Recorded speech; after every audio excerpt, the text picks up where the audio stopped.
a time. Let's see.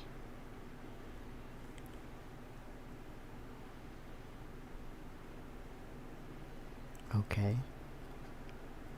Earlier, it took like a minute or two before I switched over.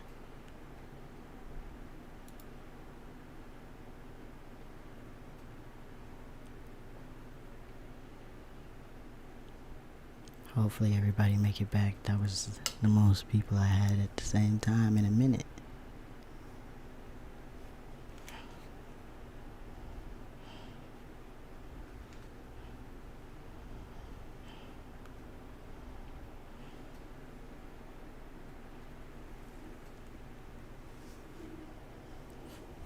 Bria's over here giving me play-by-play.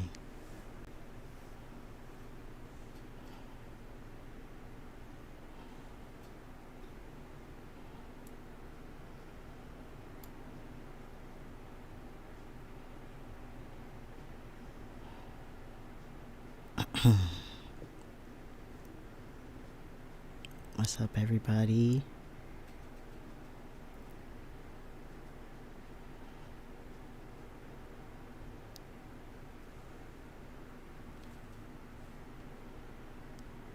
I'm here in my comfort hoodie, giving you the quiet storm.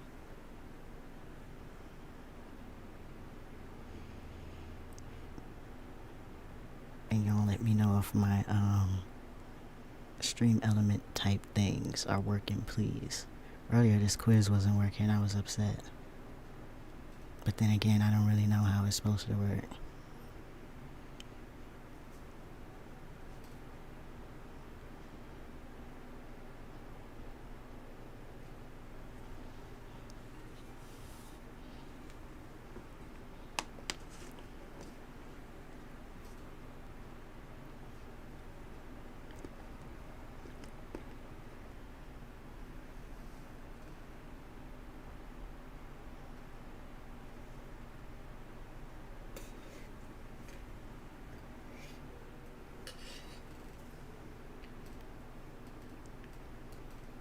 I'm just trying to let everybody come back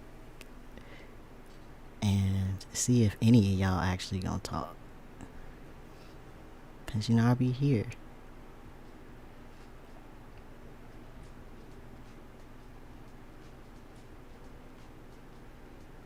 And my mom said Geminis like to hear ourselves talk. I don't think that's true. I can barely talk about myself.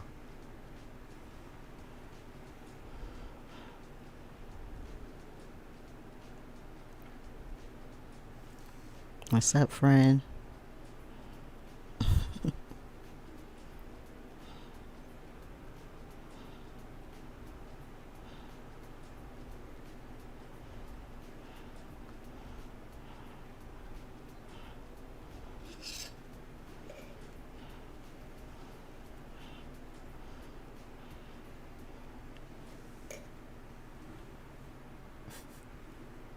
You make me want one.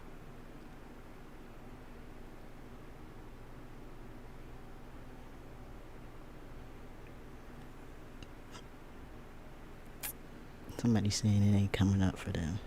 Let me make sure.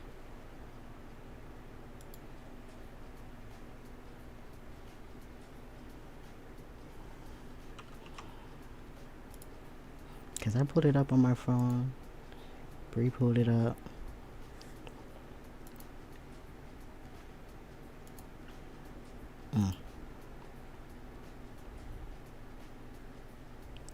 Where is the thing that I'm looking for? Oh yeah, there I go. Oh yeah, there I go.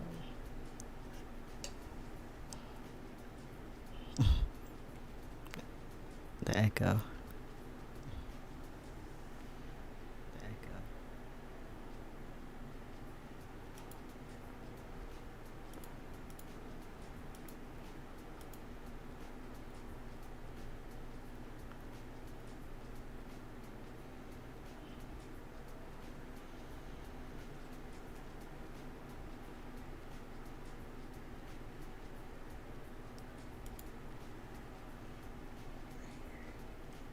I'm doing extra stuff that I need to be doing after. Yeah, extra stuff that I need to be doing after. It's up and running.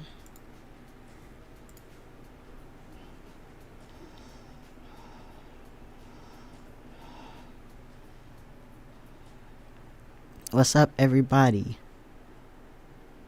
I'ma start doing y'all like my auntie do me. Be like, y'all ain't gonna speak.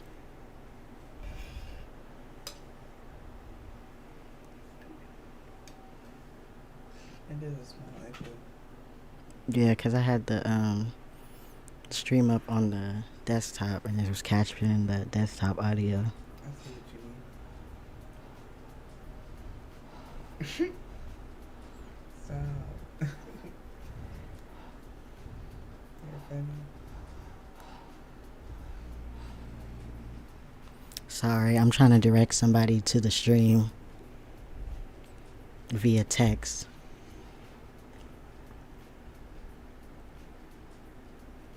There's like games in the chat now. There's gifts in the chat.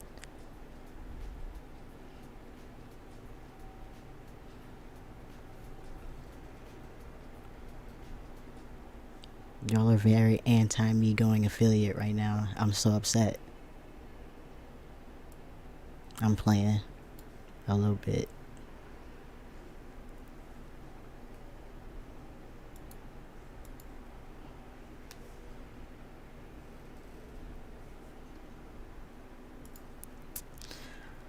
Alright. I guess I'll entertain myself and the masses while we...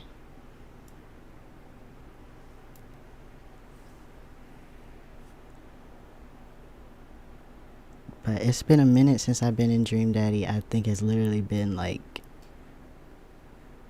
I think the last time I played it on Steam was several years ago. I know that for a fact. Like 2017 or something? Or was that when it came out? 2018? I don't know. But we're back here today. Because gay things are always okay.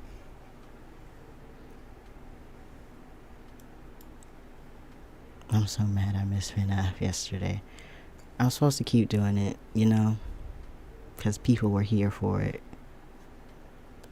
But, yeah, I was scared. Please go back and check that out. I got 2 clips of my favorite scares. The video, it should be up still. And everything should be up on my YouTube because I stream there at the same time so they can be saved. Since I don't got that capability now. But I'm about to have another camera angle on y'all. I figured out how to set up my old ass Rebel XSI with no video recording capabilities to live. Yeah, it was... People were laughing at my pain. It's okay. That's alright. As long as I got them sweet views. It's only 44 minutes because I was a punk. And I was up by myself. That was scary. I don't understand why y'all were doing that for fun. But, oh, I'm glad you're back, Jace, because I was asking how you were after the events of work and if you're okay, because I was shook when you said that. You literally dropped that in my text like it's just wild. No, it really don't. That was just you.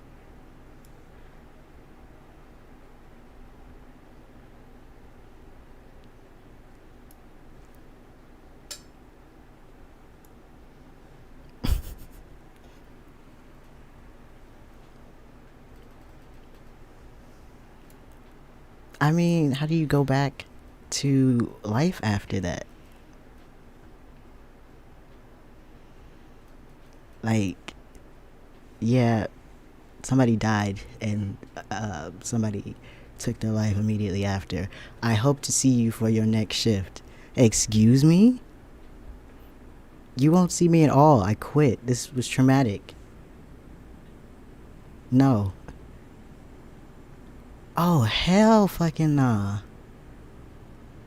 See, that would have been my last day.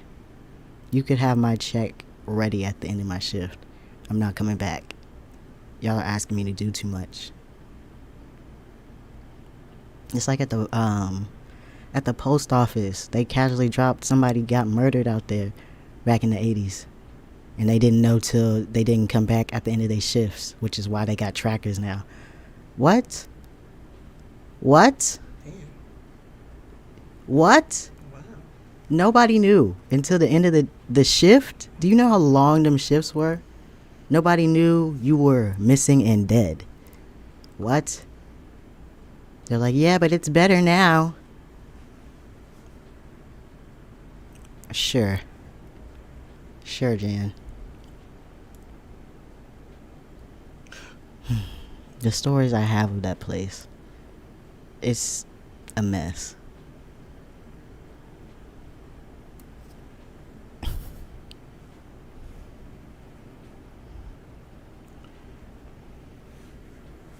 can't see curse words. Hmm? I can't see curse words. You can say curse words in my chat. No, I can't see them. Oh, you can't see them? No.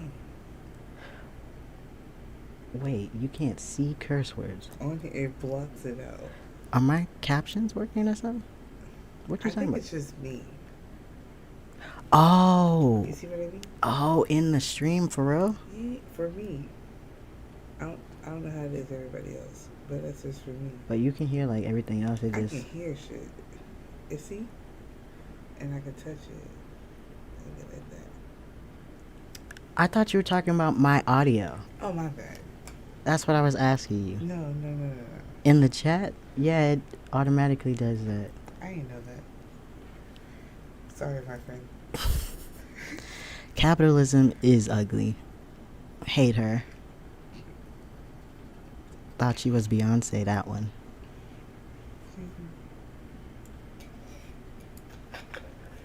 But anyways, you really make me want some of this daiquiri.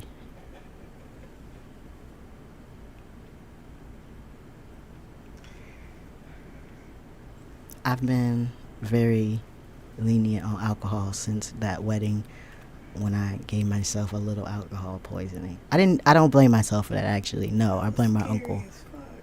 I blame my uncle because he was the one who kept buying drinks that he didn't want apparently and handed them to me. So there was a certain point where I was already intoxicated and he just kept handing me drinks. And I'm like, oh, okay, yeah, free drinks. I know they're $7 at the bar and this one's free. So I'm going to take it, obviously. And I stopped at my limit and then I asked Bree to bring me a daiquiri and that did me in. I spent all of the next, like I think from the time I woke up 7 to like 1, I was stuck in that city in the parking lot of that hotel throwing up like periodically. And then my mom called me and she was like, where are you? I'm like, I'm still out here. It was about 2, 3 o'clock. She was like, you need to come home. It's about to start raining. I was like, all right. I soldiered up and I made it back like a real nigga would. And I posted my pics to Twitter and went on about my life.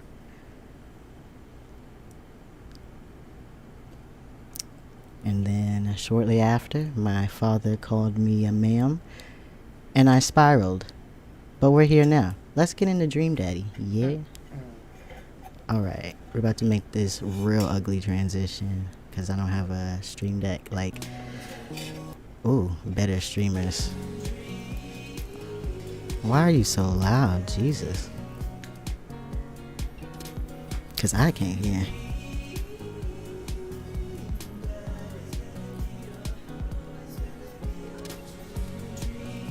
I mean, the theme is bumping, but damn.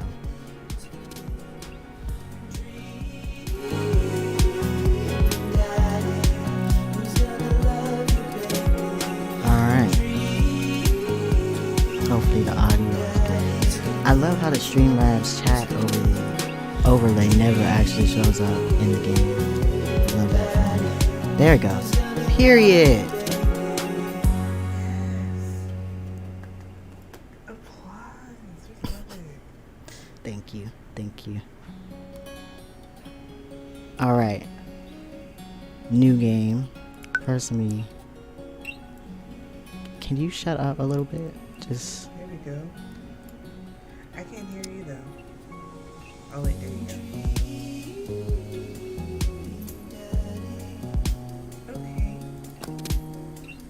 Okay. I do love that theme though. We're gonna go a new game and build a daddy. Somebody knocked out. Amanda says, Dad, wake up. I often do this. I let my tongue roll out of my mouth and stop breathing. Amanda shakes me. Come on, Dad, this hasn't worked on me since I was 6. I'm sorry, Amanda. This is the end for me. Dad, I swear to God. Amanda, I bequeath to you all of my earthly possessions. Spread my ashes over my recliner. Okay, well, your corpse better get into the moving van because it's leaving soon. I finally open my eyes and sit up. I'm lying in the middle of the living room, spooning a moving box. I yawn and stretch. Yeah, it'd be like that. Morning, Manda Panda. Aww. Yikes, Dad. Dad breath. Go brush your teeth. Megan said that's just sad. Before you even brush your teeth. Build that dad. Build that dad. Hold on. Now I feel like you just too...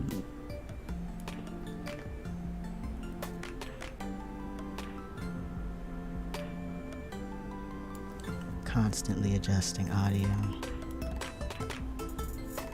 Alright. Bod. Where are we in bod? Where are we serving body? Any input?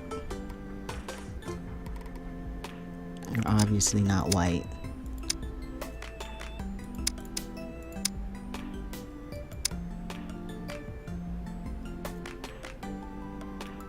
We got body here because I got body here. Hairy gang. Where are we though? We're not twink, that's for sure. I wish we were somewhere between like a cub, you know?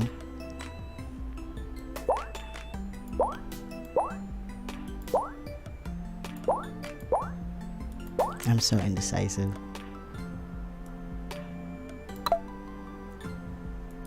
Okay, head.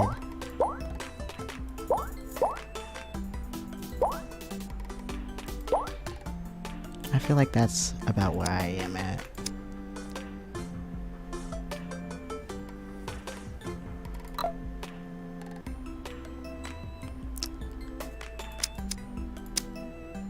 Absolutely.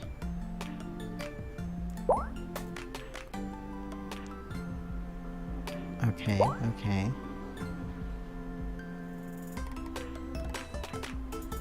Or we could go for a Son Goku type situation. I'm feeling more of maybe doing a trade type build. We'll see how this ends up.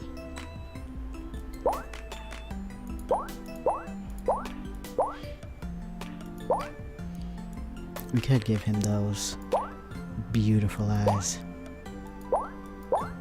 Or we could Orochimaru this man up.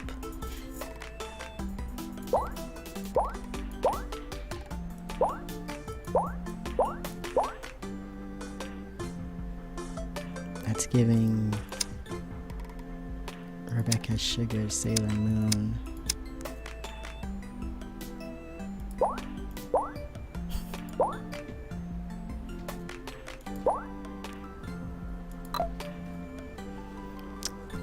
Alright.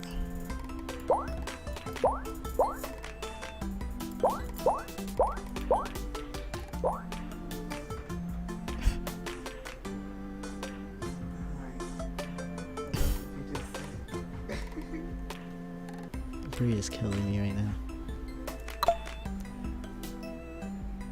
Lips. We're not pink.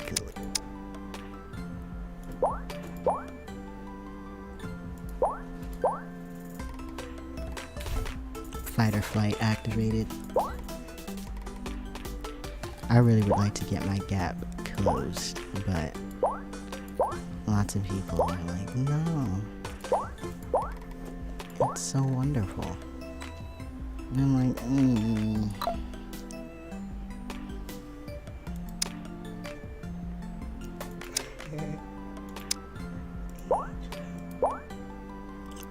obviously.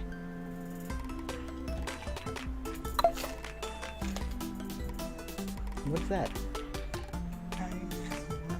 Oh, okay.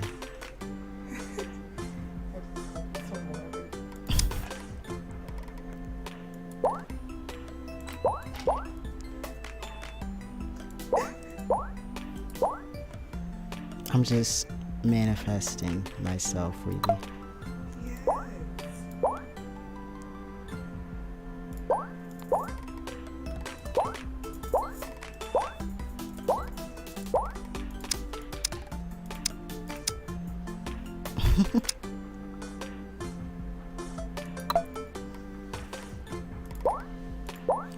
I should be able to combo these. That's unfair.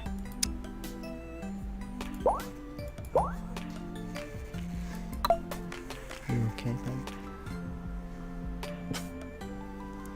No, not okay. I mean, none of these are giving any thing that I might see myself in a day-to-day situation. I'm lying. Probably that. Or I'm known to be in floral print often. Man's just cracked open a bottle of wine. Times out here is real. So real.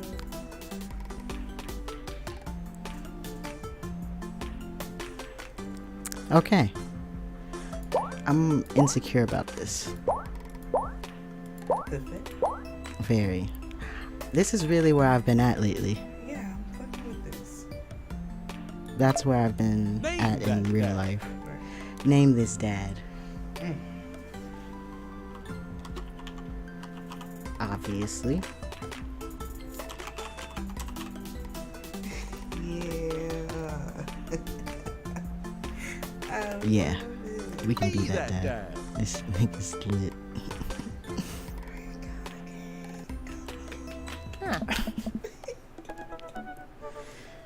Did you fall asleep after packing? That's reasonable, I think. I got most of it done, I think. Searching around the room, it looks like I did a pretty good job. Every box is sealed except for one. Wait, straggler. What's in it? Looking into the box, I see a bunch of old photos and little photo albums. Whoa, I haven't seen these in years.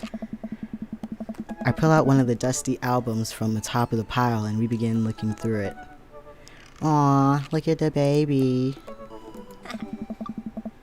That's the coolest baby I've ever seen. I know you love it, friend. Obviously we're here to be gay. The only way your father and I could get you to stop crying was to put the sunglasses on you. But whenever we try to take them off, you start crying again. You remember that shit that everybody was saying, so cool, so our future's so bright, we need shades? Yeah, that was it. That's all. Future's just bright. You spent the first 2 years of your life with sunglasses on. That cannot be good. Nice. Halloween when you were maybe 4. Oh my god, that dragon costume. I was a witch for Halloween for like 3 years straight. Like the exact same witch costume. I threw a fit about it every time. You couldn't decide between being a princess or a dragon, so you went with both. Princess Dragon. I mean, period. Exactly.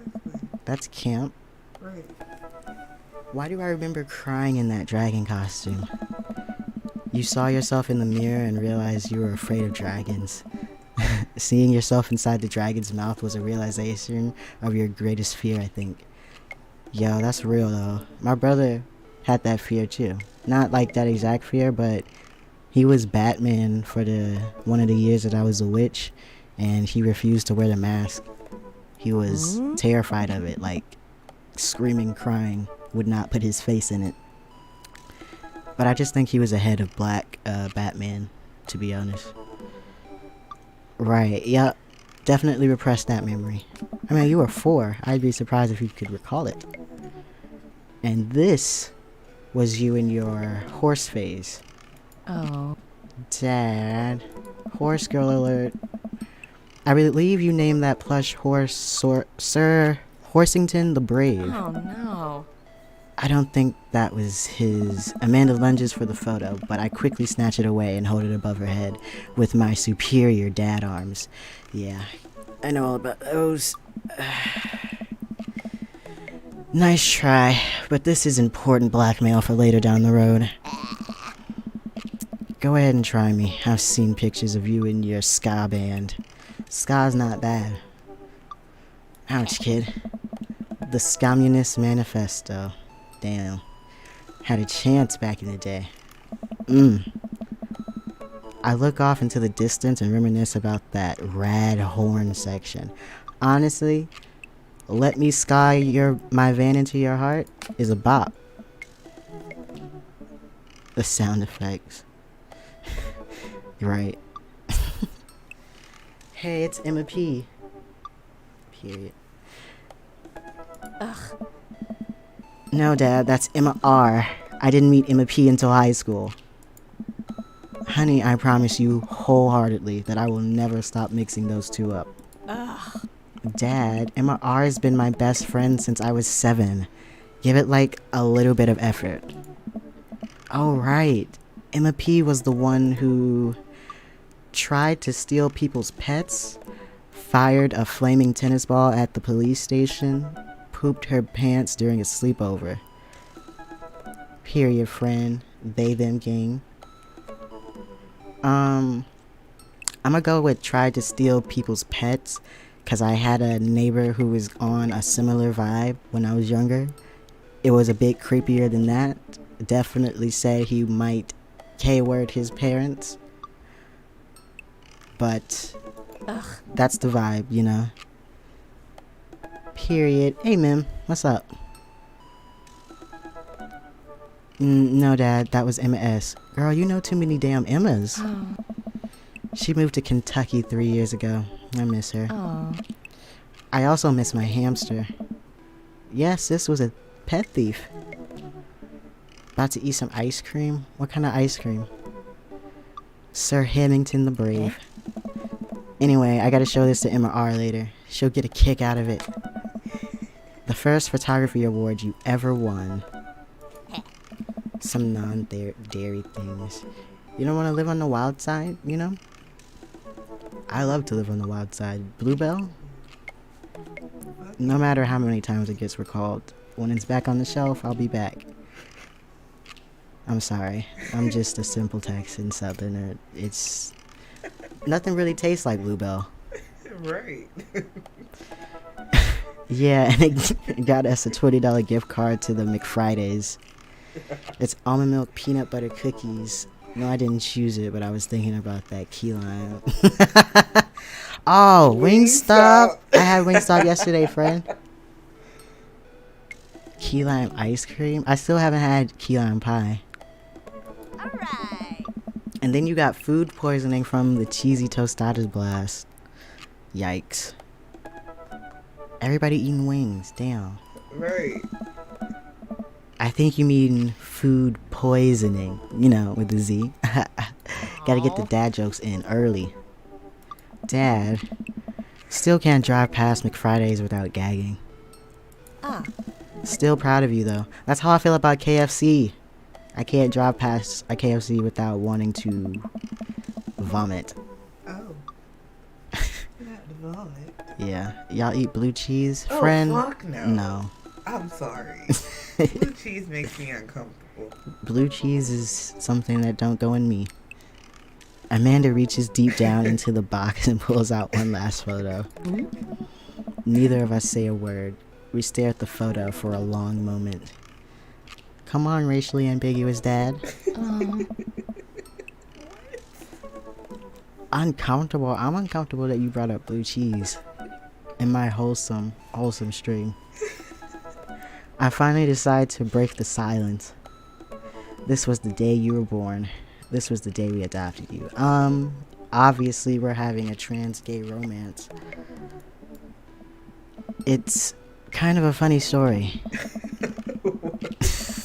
I'm trying to get into this deep backstory. You're just in the background laughing.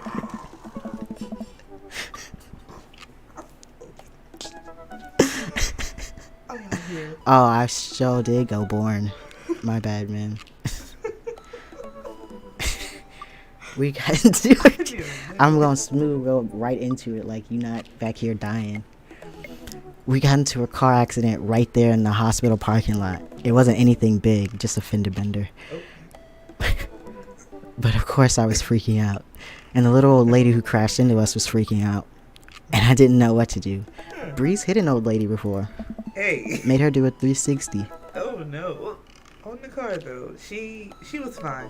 She was fine. She just cut her finger. She That's hit the it. mirror and did like a Mario spin. She tried to make it more than what it actually was while I was having a panic attack, and it was not okay. I was a child. Ish. Oh, wow. They called me at work like I could do something as a younger child. I'm younger than Bree. They called me like, I think you need to come and pick up Brianna. Yeah. And I was like, oh. Yeah. I thought like something major happened. No, she just bumped a lady with the mirror. Don't even say bumped, because the lady made it seem like I hit the fuck out of her. I had a... I mean, I think it was the fact she was wearing heels. Yeah, she lost her balance and she rolled against the car. That's what happened. It's on camera. That's what happened on camera. So I'm rolling with the shit. Anyways. But your father, oh man. My father?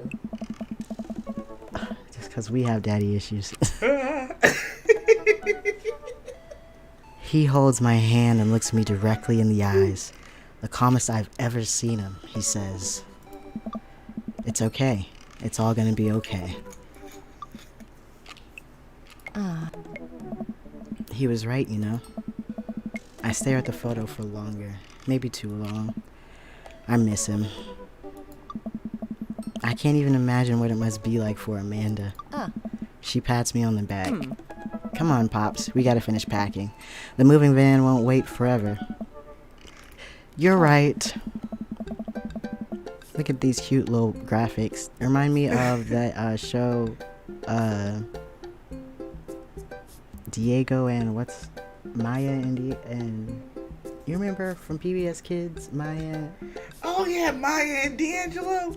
I don't think that was that nigga's name. Oh fuck. Fuck that. I'm about to look it up.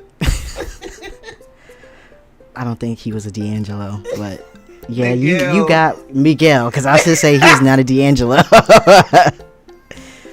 You got the gist, though. That's what this reminds me of.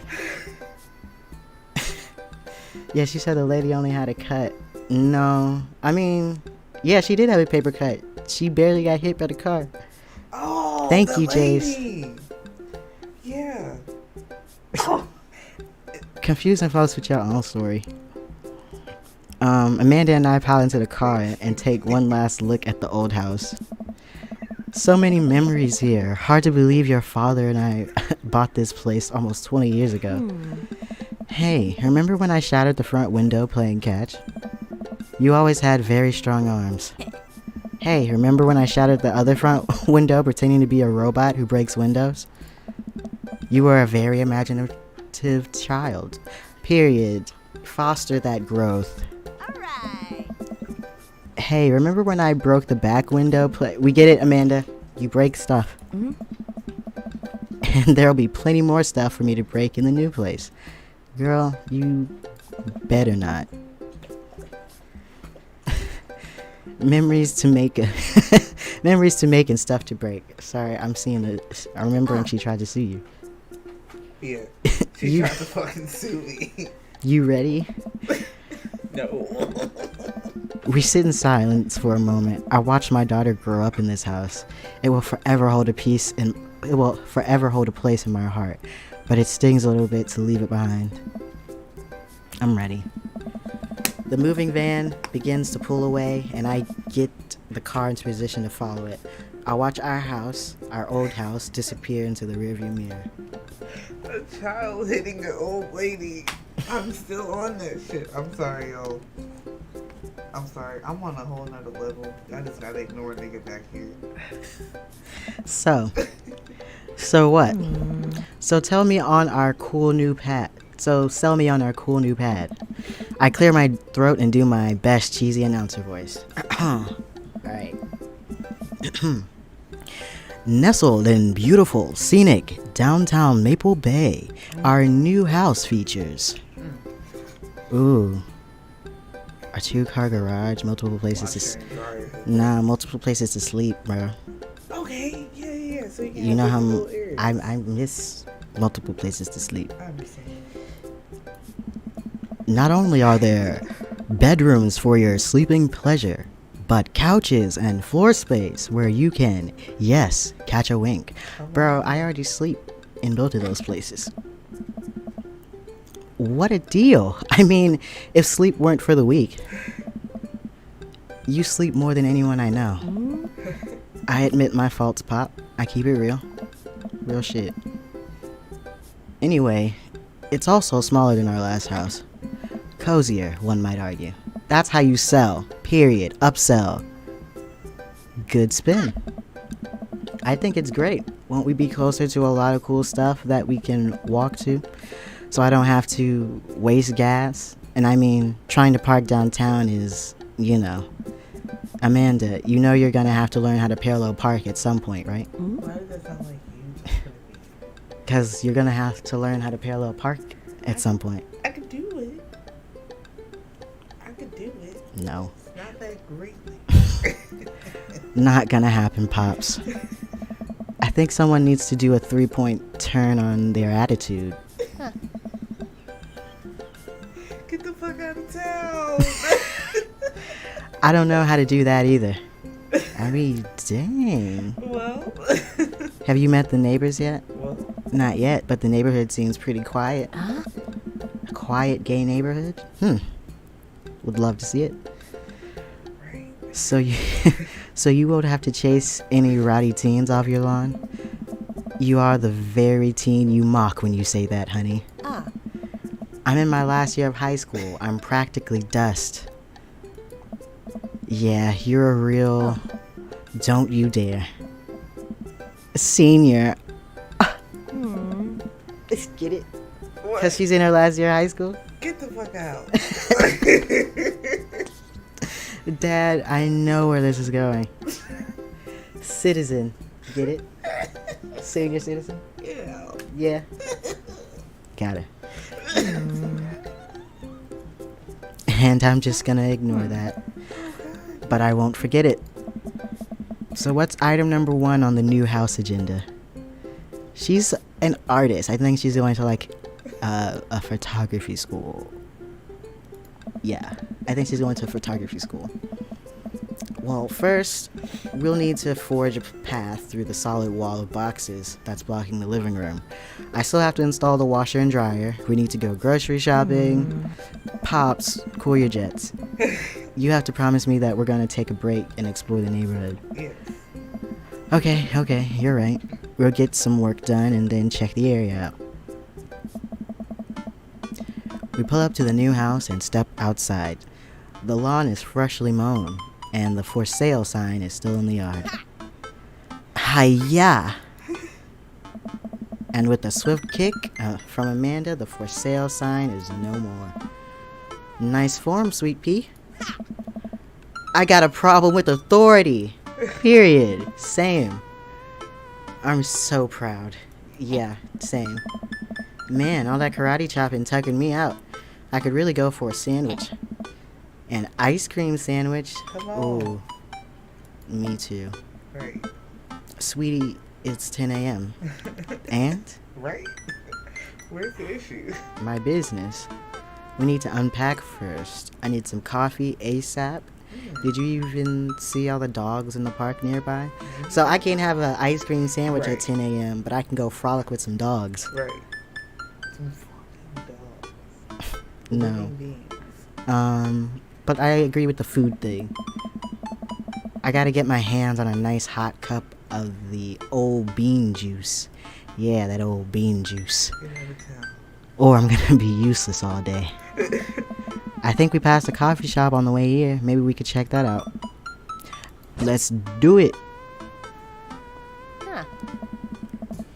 We walk down the street to the Coffee Spoon, a cute little place on the corner. Man, this is such convenient walking distance from our place. I mean, I guess. What's wrong? Why would I go somewhere else and drink coffee on a couch when I could just drink better coffee at home on my own couch and not have to make awkward eye contact with other people? Right. Valid point, valid point. I raise you. Sometimes you just have to get things done with other people around you, like they're holding you accountable somehow. Right. But they're not, Right. because they don't care what you're doing. At all. They know that you've been hogging up that table at Panera all day, though. Hello? What are you really doing? At least when I'm home, some random guy isn't gonna come up and sit on the recliner next to me, and I won't feel like a little weird about it, because technically he's not sitting at my table, but he is very much within my personal zone, and I absolutely feel that. That's a pet peeve of mine. Out of all these spaces, you chose to sit here. Dad, and what's the etiquette when you have a dirty mug? Is there a bin? Do you go set it up on the counter because you don't know where else to put it? Anxiety is at work here. Or do you leave it there and feel your face flush hot with the shame as you consider the possibility that there is in fact a bin somewhere just out of sight and now you're the jerk who left their mug? Bro, I feel that so deeply. I'm always wondering this. Dad, are you just afraid to meet new people? That's valid. Yes, Amanda. Like, damn. We walk inside. The inside of the coffee shop is incredibly warm and inviting. Vinyl records line the walls and patrons lounge around on well-worn-in couches. Some cool tunes spin on a record player next to a little stage. Huh. Look at this dad! Look at him. Dreads. He's a beauty. I don't know who dressed him. Maybe he got dressed in the dark. He got tattoos though. He got tattoos. Jay. Love. You know I'm already there. Catch up. Not catch up. Back to this man's fit, though. I feel like he got dressed in the closet. Cause the polka dot That's blue polka jean sweater combo with the purple v-neck and these green pants with the white belt. It's a lot. It's a lot for me to take in. Right. Exhale. But this dude's name's Matt. Well, how's it going, Matt? Right. I hope you let people dress you, cause I would dress you. Welcome to the Coffee Spoon, guys. How's it going? What's with the name? Oh, it's kind of dumb. It gets mentioned in this poem I like, and I thought it was a good idea at the time. And I suppose now it's still a good idea because, like, the business is still running. I mean, he's into poetry. We love that. I mean, expeditious. Like, there's... We can always get the clothes off, you know. Right. But people ask me that question all the time, and I give them the same answer, and every time. Wait, the same answer every time. And now I'm standing here rambling, and I'm sure we're all getting more and more uncomfortable the more I keep talking. But man, we're in it now, and I can't stop. Hey. It was love at first sight, obviously. Y'all really? Without me. So, what'll it be? I'll have a cup of you, sir. Tall, dark, and handsome.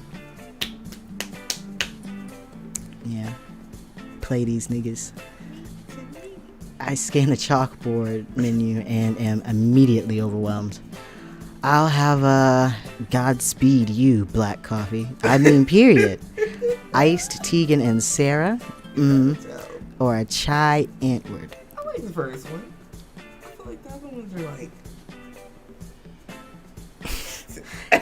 What's the vibe, you know? Yeah. Yeah. Yeah. Give me them hearts. on. A classic. I don't get it.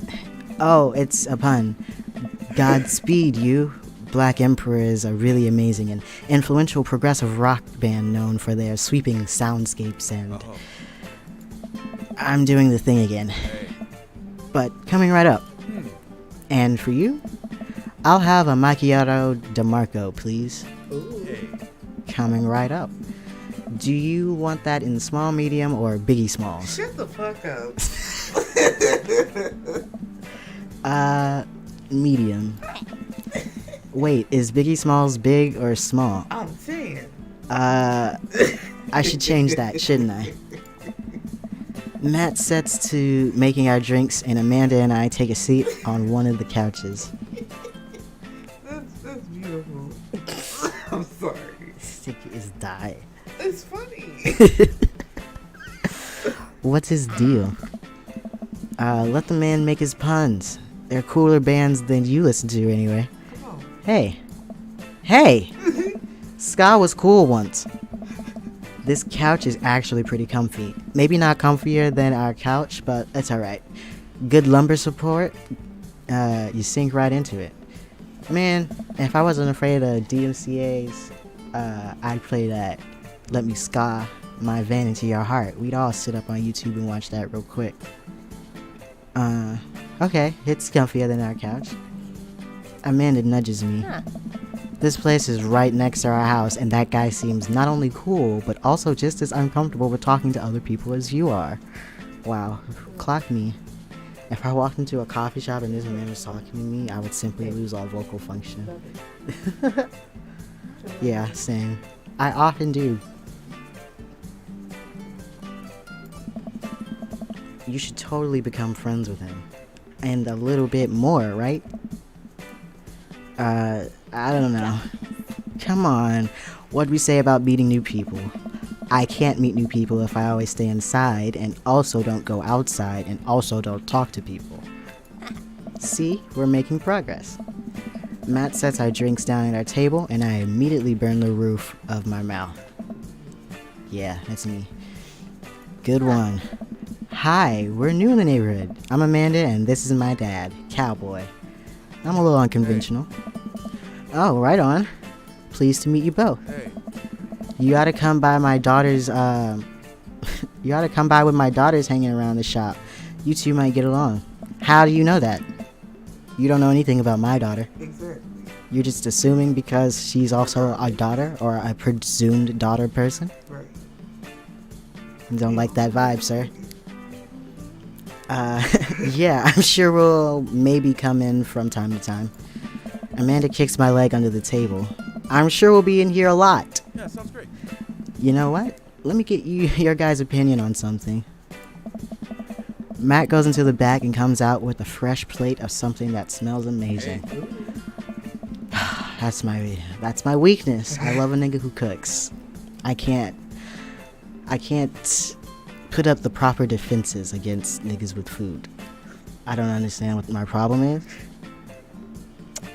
I'm working on it. I'm striving to be a better person every day. And one of these days, a home-cooked meal is not gonna get me. One of these days. Today, not that day though. I'm working on a new banana bread. Oh, see?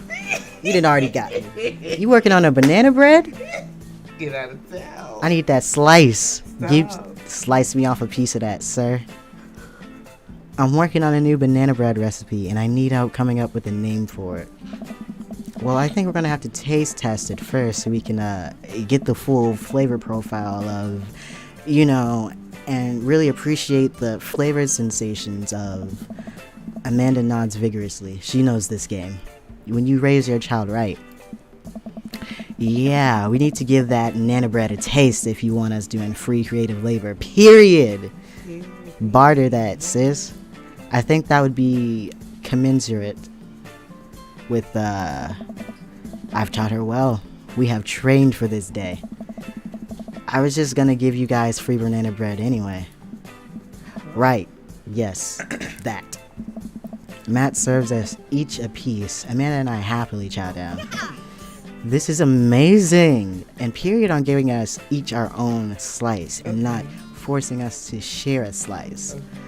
Cause why? Just give us a slice. Thanks. The secret ingredient is bananas. So, any ideas? I'm stumped. Well, I think I might only be able to give you dad band puns, but I'll give it a shot. Banana bread Kennedy's, grateful banana bread, right side banana bread. Either, I feel like one of these two. I like grateful banana bread. Oh, he ain't like that. Oh, I'm sorry, I didn't really know what want me to say? the bands was like that. I didn't know it was like that. Oh my god. Like the jam rock band fronted by Jerry Garcia? Oh, That actually has a nice ring to it. I mean, you ain't seem like you did. Right, maybe you just saying Really? oh. Yeah. Grateful banana bread. Strong decisions. That's art, baby. Hey. I wanted to say baby because I thought it would sound cool, but once I said it, I realized that it just didn't sound good coming out of my mouth, and maybe I should just leave saying baby to the professionals. Hey. Hey. Enjoy your coffee. Thanks, baby. Period. You better lay on that charm. See? It sounds good when you say it. We've got the connection. We got the vibes going back and forth. Across the way, a man catches my eye. He sits by himself, brooding over a cup of coffee. Our eyes meet just for a moment. I hastily look away, hoping he didn't catch me staring. Who is that? We finish up our drinks and head out. Hey. Thanks for stopping in. Take care. Okay, now that we're full of caffeine, where to?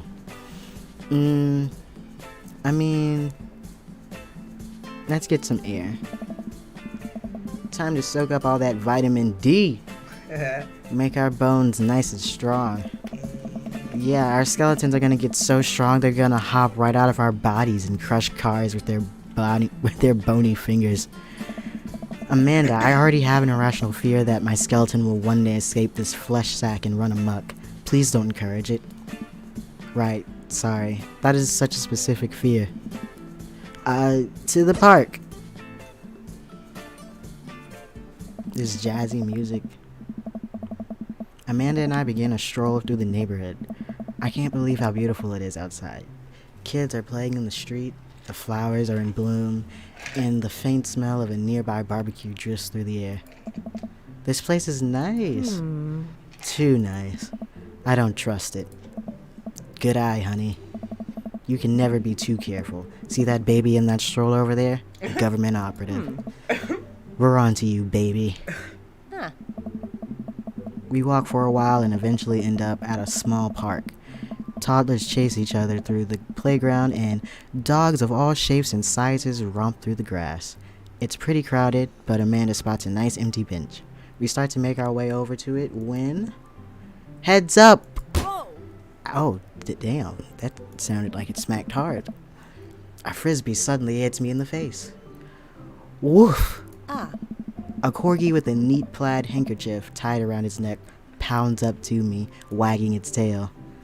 Hello. Did you throw this thing at my head? Yeah, we obviously have to compliment the necktie. Rough. Okay. He runs around in a circle and nudges my leg with his nose. Oh god, this is the cutest dog. False. You've clearly never seen my dog. Can I help you? Impart upon me your wisdom, tiny dog. Yeah. Woof woof. Okay. How long do I have left? How did you know? Do you have tomorrow's lottery numbers? I'm just replicating conversations I have with dogs. Borf. My god. This dog knows more than he lets on. They all do. You definitely could have caught that. A guy in a Hawaiian shirt jogs over to us and takes the frisbee from me. Who? Sir? I know you're not talking to me. Must be addressing the dog. You know, frisbees are traditionally caught with your hands, not your face. Oh, so you are addressing me. You hit me in the face. Not you patronizing. Well, you're traditionally not supposed to aim for people's heads. Right. But I'm fine, thanks. Right, since you didn't ask. I'm just messing with ya. I'm Brian, by the way. I don't like your vibe already. I'm Cowboy, and this is my daughter, Amanda. I look over at Amanda only to find her sitting on the ground, rubbing the dog's tummy. Traitor. Ah. Hi. Huh. Your dog's cool. Old Maxwell sure loves the attention. It's great to see another father and daughter out here on such a sunny day. Where's yours?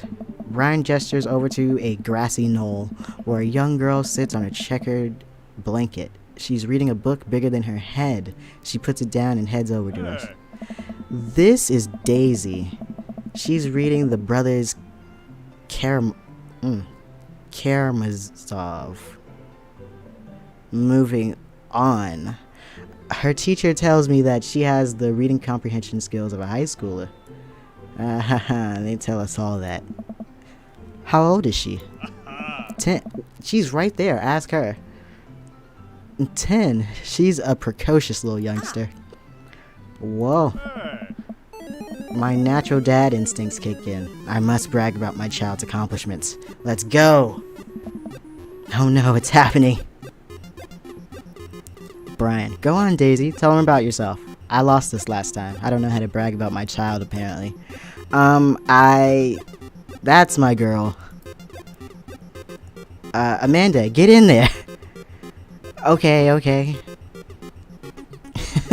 Let's go. Brag. Amanda here just recently won a local photography award. Wow, congratulations. Yeah. Daisy actually just won a statewide poetry contest. Oh, that's... Alright, what do we have? I feel like she's not, a good with grades person. Fumbling through your phone's browser, you managed to pull up a photo of Amanda winning her 10th grade spelling bee. I don't know what it... I fucking hate Brian. Friend.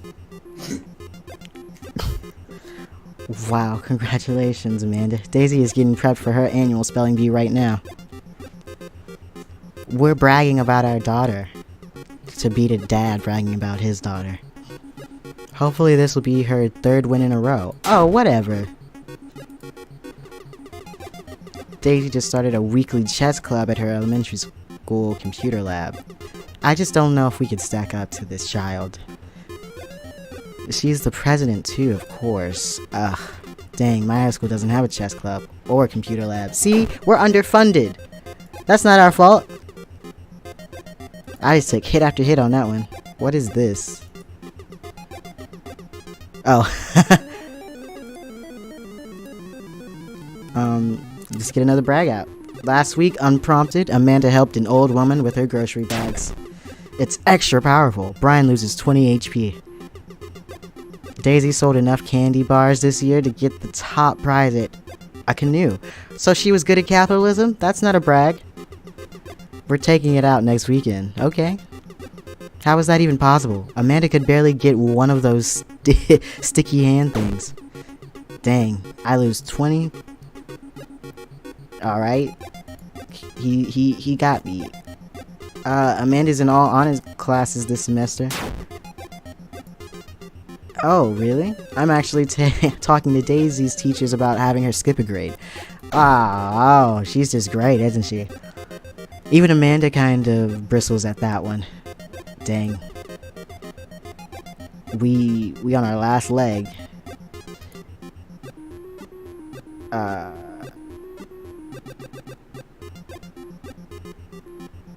Let's pull out the grades. Dad. Oh, Lord. Awesome grades. Brian loses 25. Okay. You really carry that around everywhere? I mean, don't be a hater just because I'm proud. Did I mention Daisy said her first word at 10 months? Daddy. Amanda's was potty. Still cute, but maybe this isn't the time to bring it up. And I'm out of there. Dang, he's really got us beat. I mean, this is just a man clearly living through his daughter, so I'm not that upset. But it's been such a treat getting to meet you two. Has it?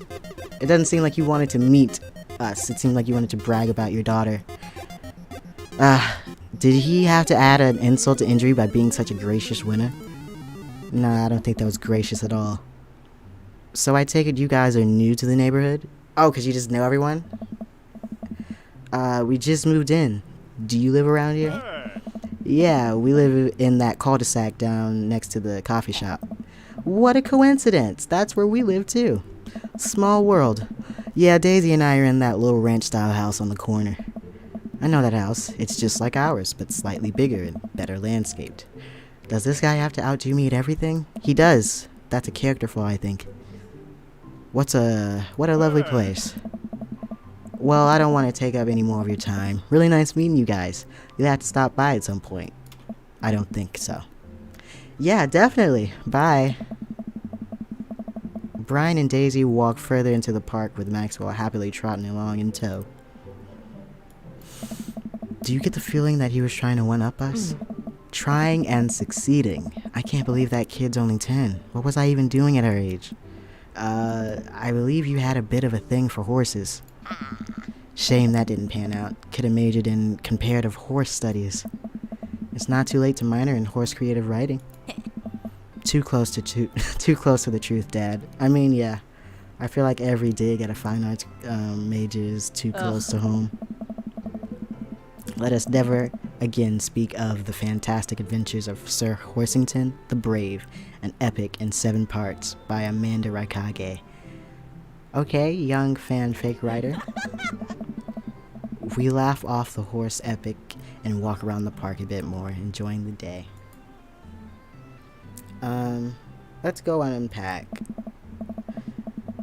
We should head home. I'm gonna need 4 hours minimum to figure out how to build my new bed, and I'd like to not have to sleep on the floor tonight. Yeah, that's not fun. Oh, I am sitting up, love.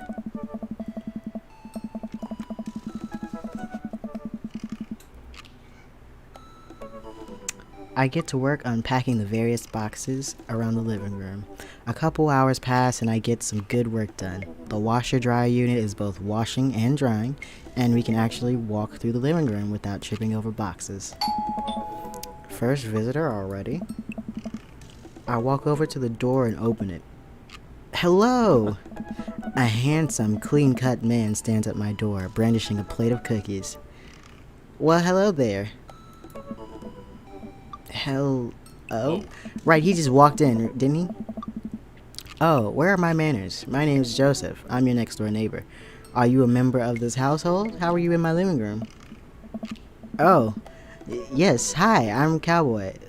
That's what my name is. Oh, don't tell me we flustered. Really? This is a clear man.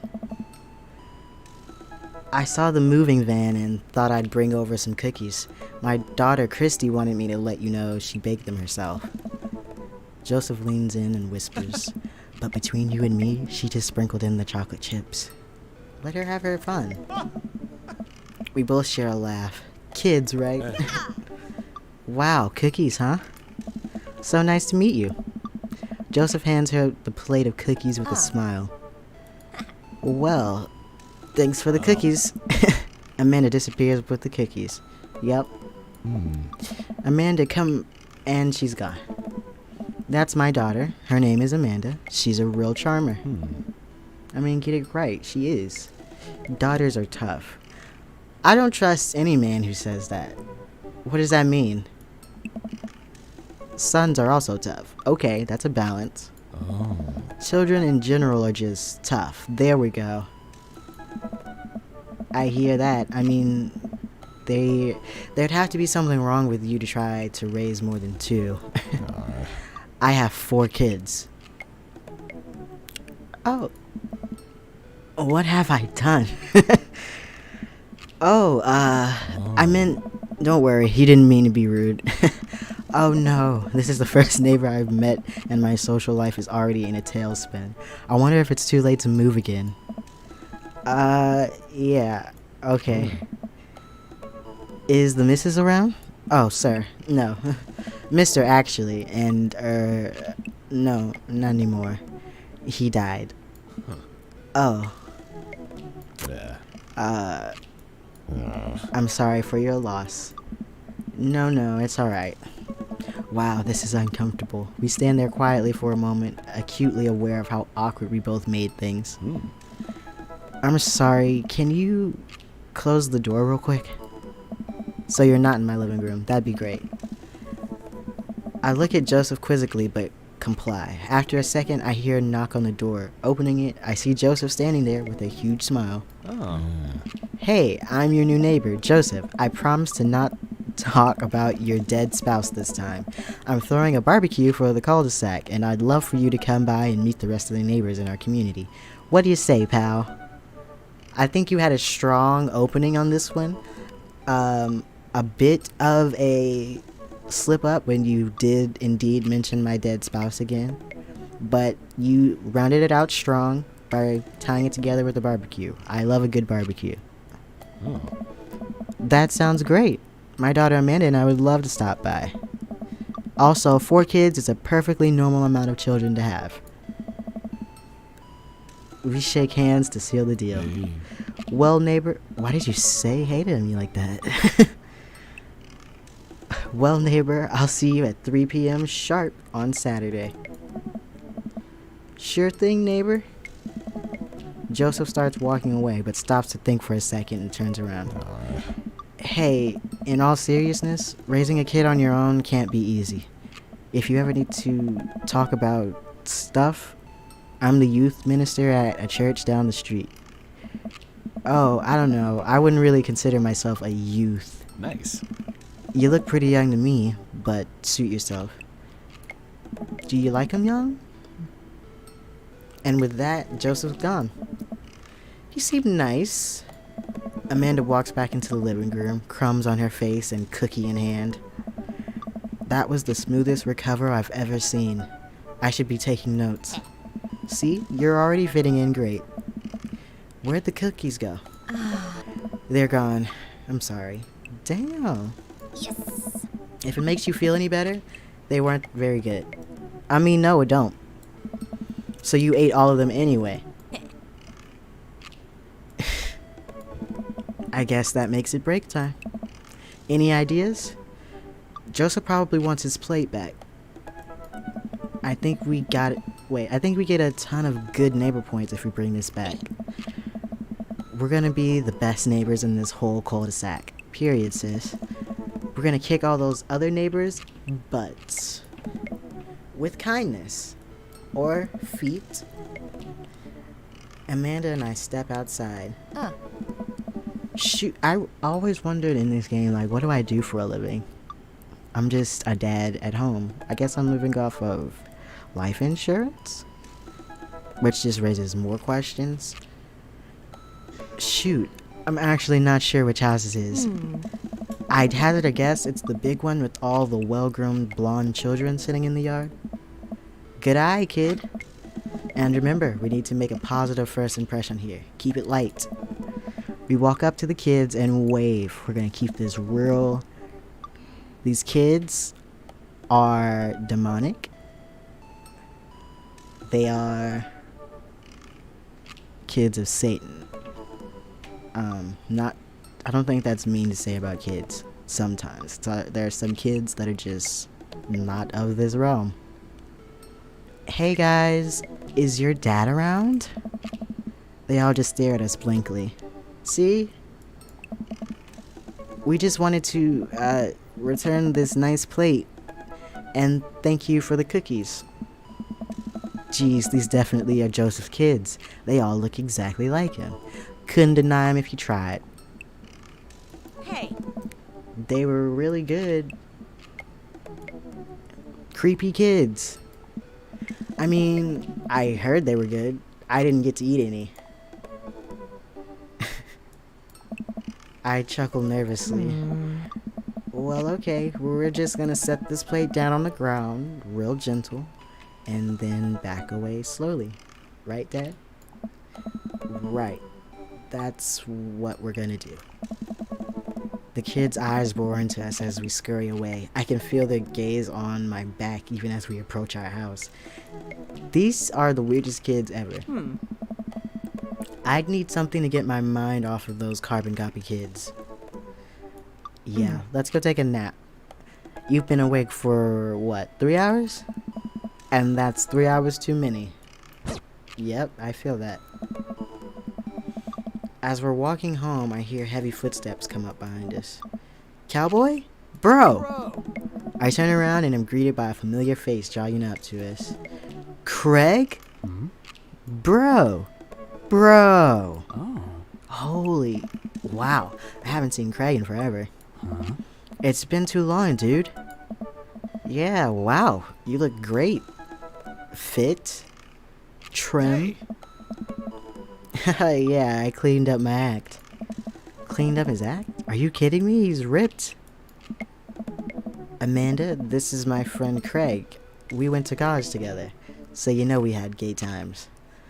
We were roommates for a while too, so you know, we had some times. Amanda? Dude, you probably don't remember me, but you're so big now. Hello, and hello, cute baby. Aw, thank you.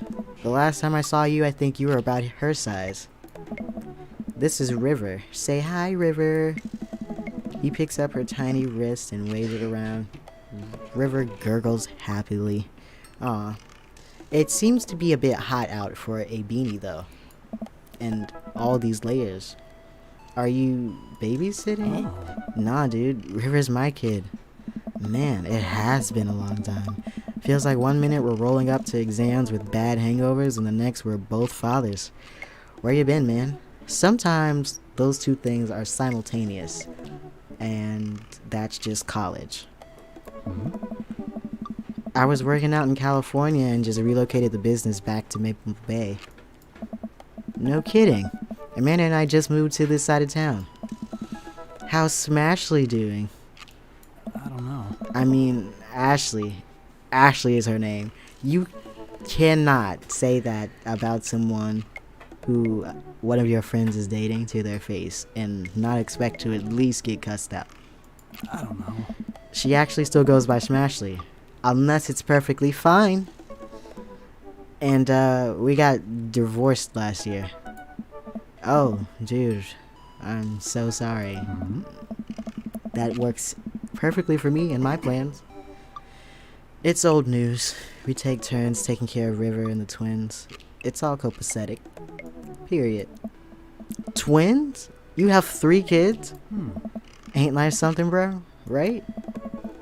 Keg Stan Craig is a father of 3. Keg Stan Craig? Oh, yeah. It was my old college nickname. He got it because he did a lot of keg stands. That was not immediately obvious. Is that thing where you... It's that thing where you do a handstand on a keg and then drink from the keg. Eh? Right. He was very good at it. Bro, I hate to be that guy, but I'm in the middle of my daily jog, and I really got to keep up my heart rate. Brought River along for, resistance training. You cannot use your kids as objects, as weights, as tools. You jog daily. I jog yearly. On January 1st, when I promised myself that I'm gonna jog daily for the rest of the year, but give up after 30 minutes and just walk home. 30 minutes, you could have had a nice roundabout jog and been home. Oh. That's a long jog that you were starting off with. Well, it's never too late to get back into it, dude. You should join me sometime. I hate this invitation. Don't invite me to no physical labor. I don't want to do it.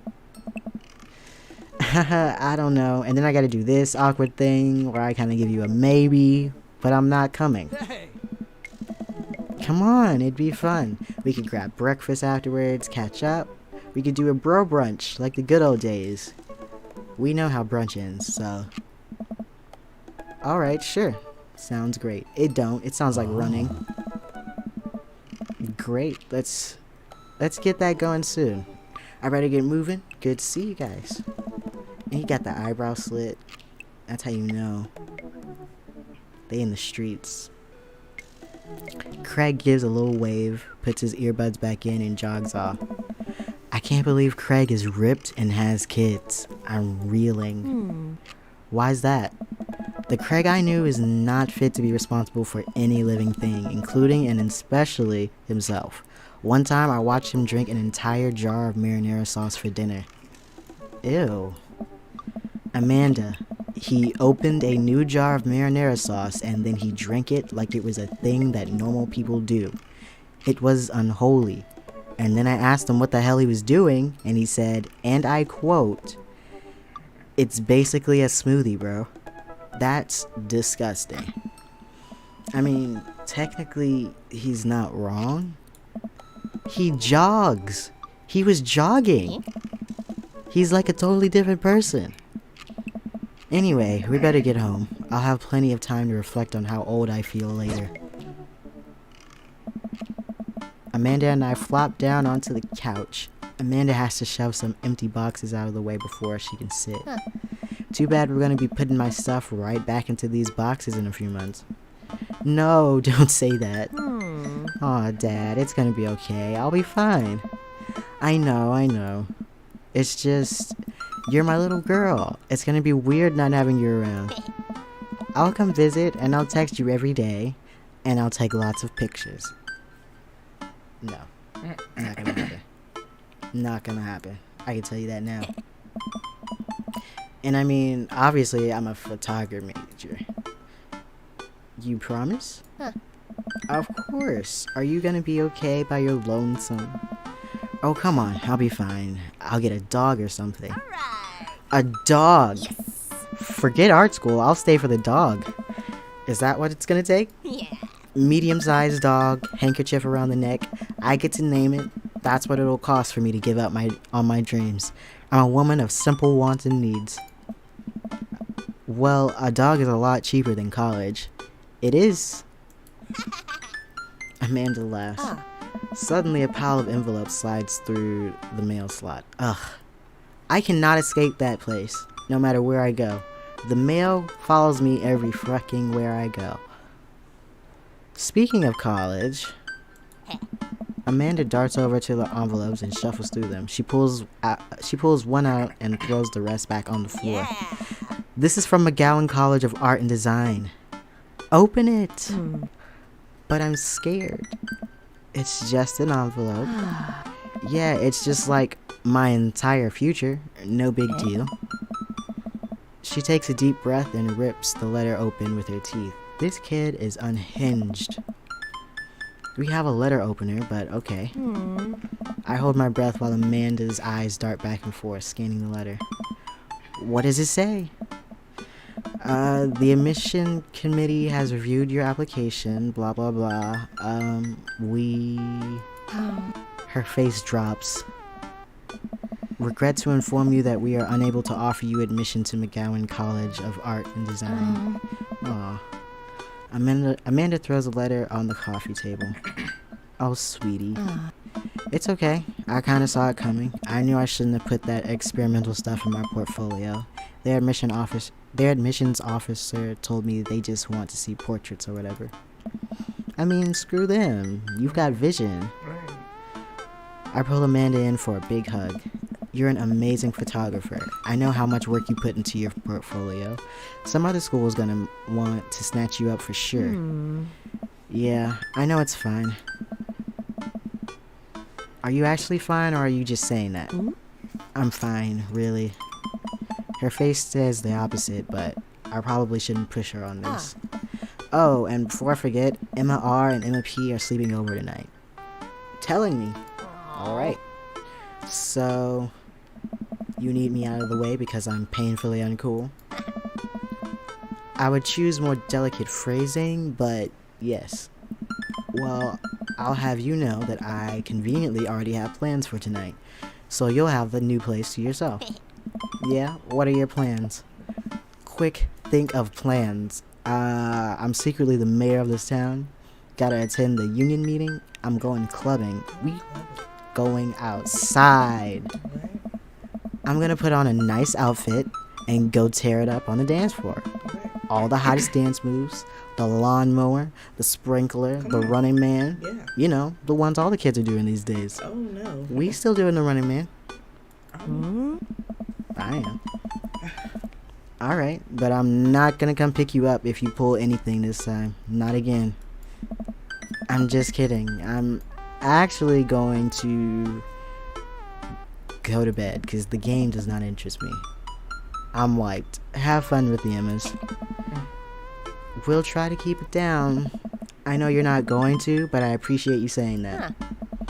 You don't forget that, and don't forget that you have that meeting with my English teacher tomorrow. Alright, Mr. Vega. Yep, totally remembered. I'll be there. Awesome. Night, Pops. I wake up to a text from an unknown number. Rise and shine, early bird. Still want to work out? This is Craig, by the way. Holy crap, it's 6 a.m.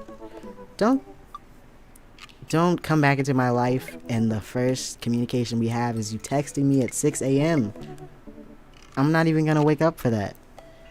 Who does 6 a.m. anymore? Without realizing it, I drift back to sleep. Right.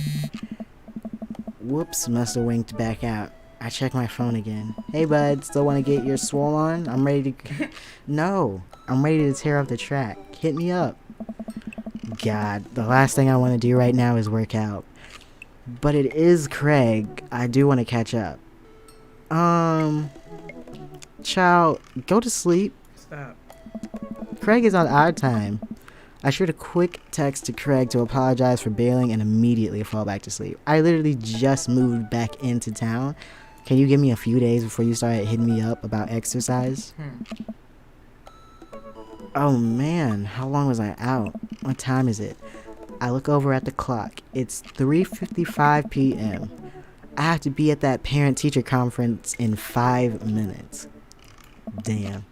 I jump out of bed, throw on the nearest clothes, and run out the door. So I know I'm looking a mess. I arrive at Amanda's school and check in at the front desk. They gave me a bright orange visitor sticker and send me on my way. I'm barely awake and feel pretty haggard, but hopefully nobody will notice. I check my watch and I'm relieved to see that I'm only 2 minutes late. Dang, y'all are close as hell to everything, huh? Wait, was it room 103 or 108? I spotted you standing at his locker and approach him. Excuse me, do you know where Mr. Vega's classroom is? The youth turns around and looks me up and down with heavily lined eyes. Come on, kid, I'm late for a meeting. Mr. who? Mr. Vega. I don't know, have you tried the exit? Don't be an asshole. Okay, wise guy, are you gonna help me or not? Fine, up those stairs to the left. Can't miss him. I head up the stairs and walk around, unable to find Mr. Vega's class anywhere. After a couple minutes of searching, I head back downstairs. That punk you sent me on a wild goose chase. Show is a punk. I get back to where that low-rent Gerard Way is standing, fully ready to give him a piece of my mind when suddenly a head pops out of the classroom next to his locker. Oh.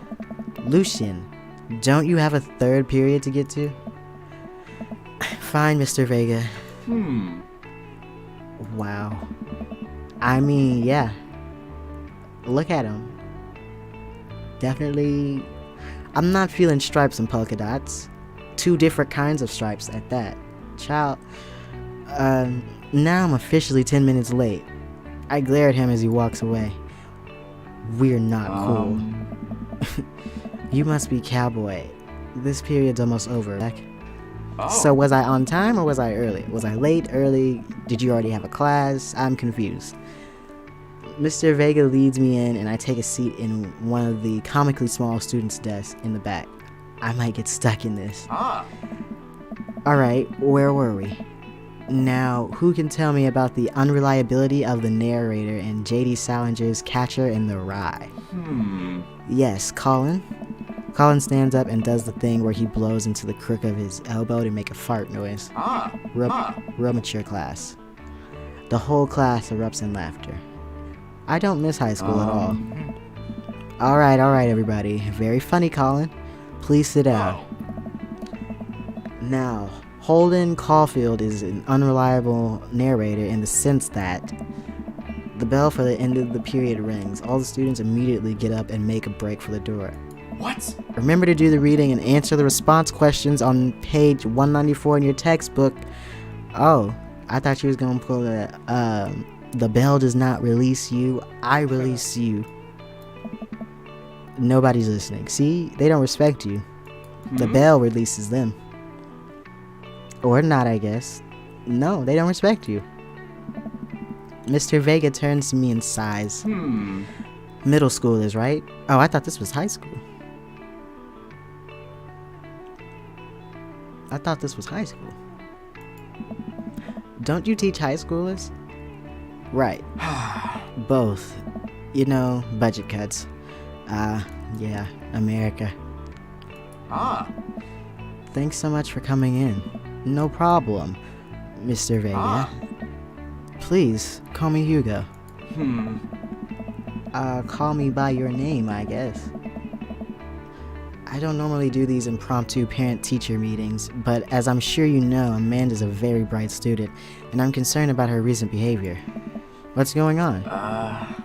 Amanda has never been the most engaged student, but I know she cares. Recently, though, she's been falling behind. She's not completing assignments and has been doing rather poorly on tests. I'd normally chalk this up to senioritis, but this is strange. I thought Amanda always shared everything with me. It hadn't even crossed my mind that something might be wrong. I don't know. I just wanted to ask, is everything okay at home? Well, we just moved recently, but it was only to the other side of town, and Amanda was more excited about it than I was. See if you can talk to her about it. I know she values you a great deal and would appreciate your guidance. If she keeps heading down this road, I know how important art school is to her, and I would hate to see her miss out on scholarship money that she clearly deserves. I'll make sure to talk to Amanda. Thanks for letting me know, Hugo. Hey! Anytime. On my way out, I stop, thinking for a moment.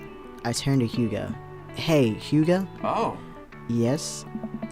They ever catch that rye? Oh. Yes. Haha, he likes my dad jokes. Oh, he think I'm cute, he wanna have sex. I leave the classroom and make my way out of the school. I'm still a little bit in shock that Amanda was able to hide this so well from me.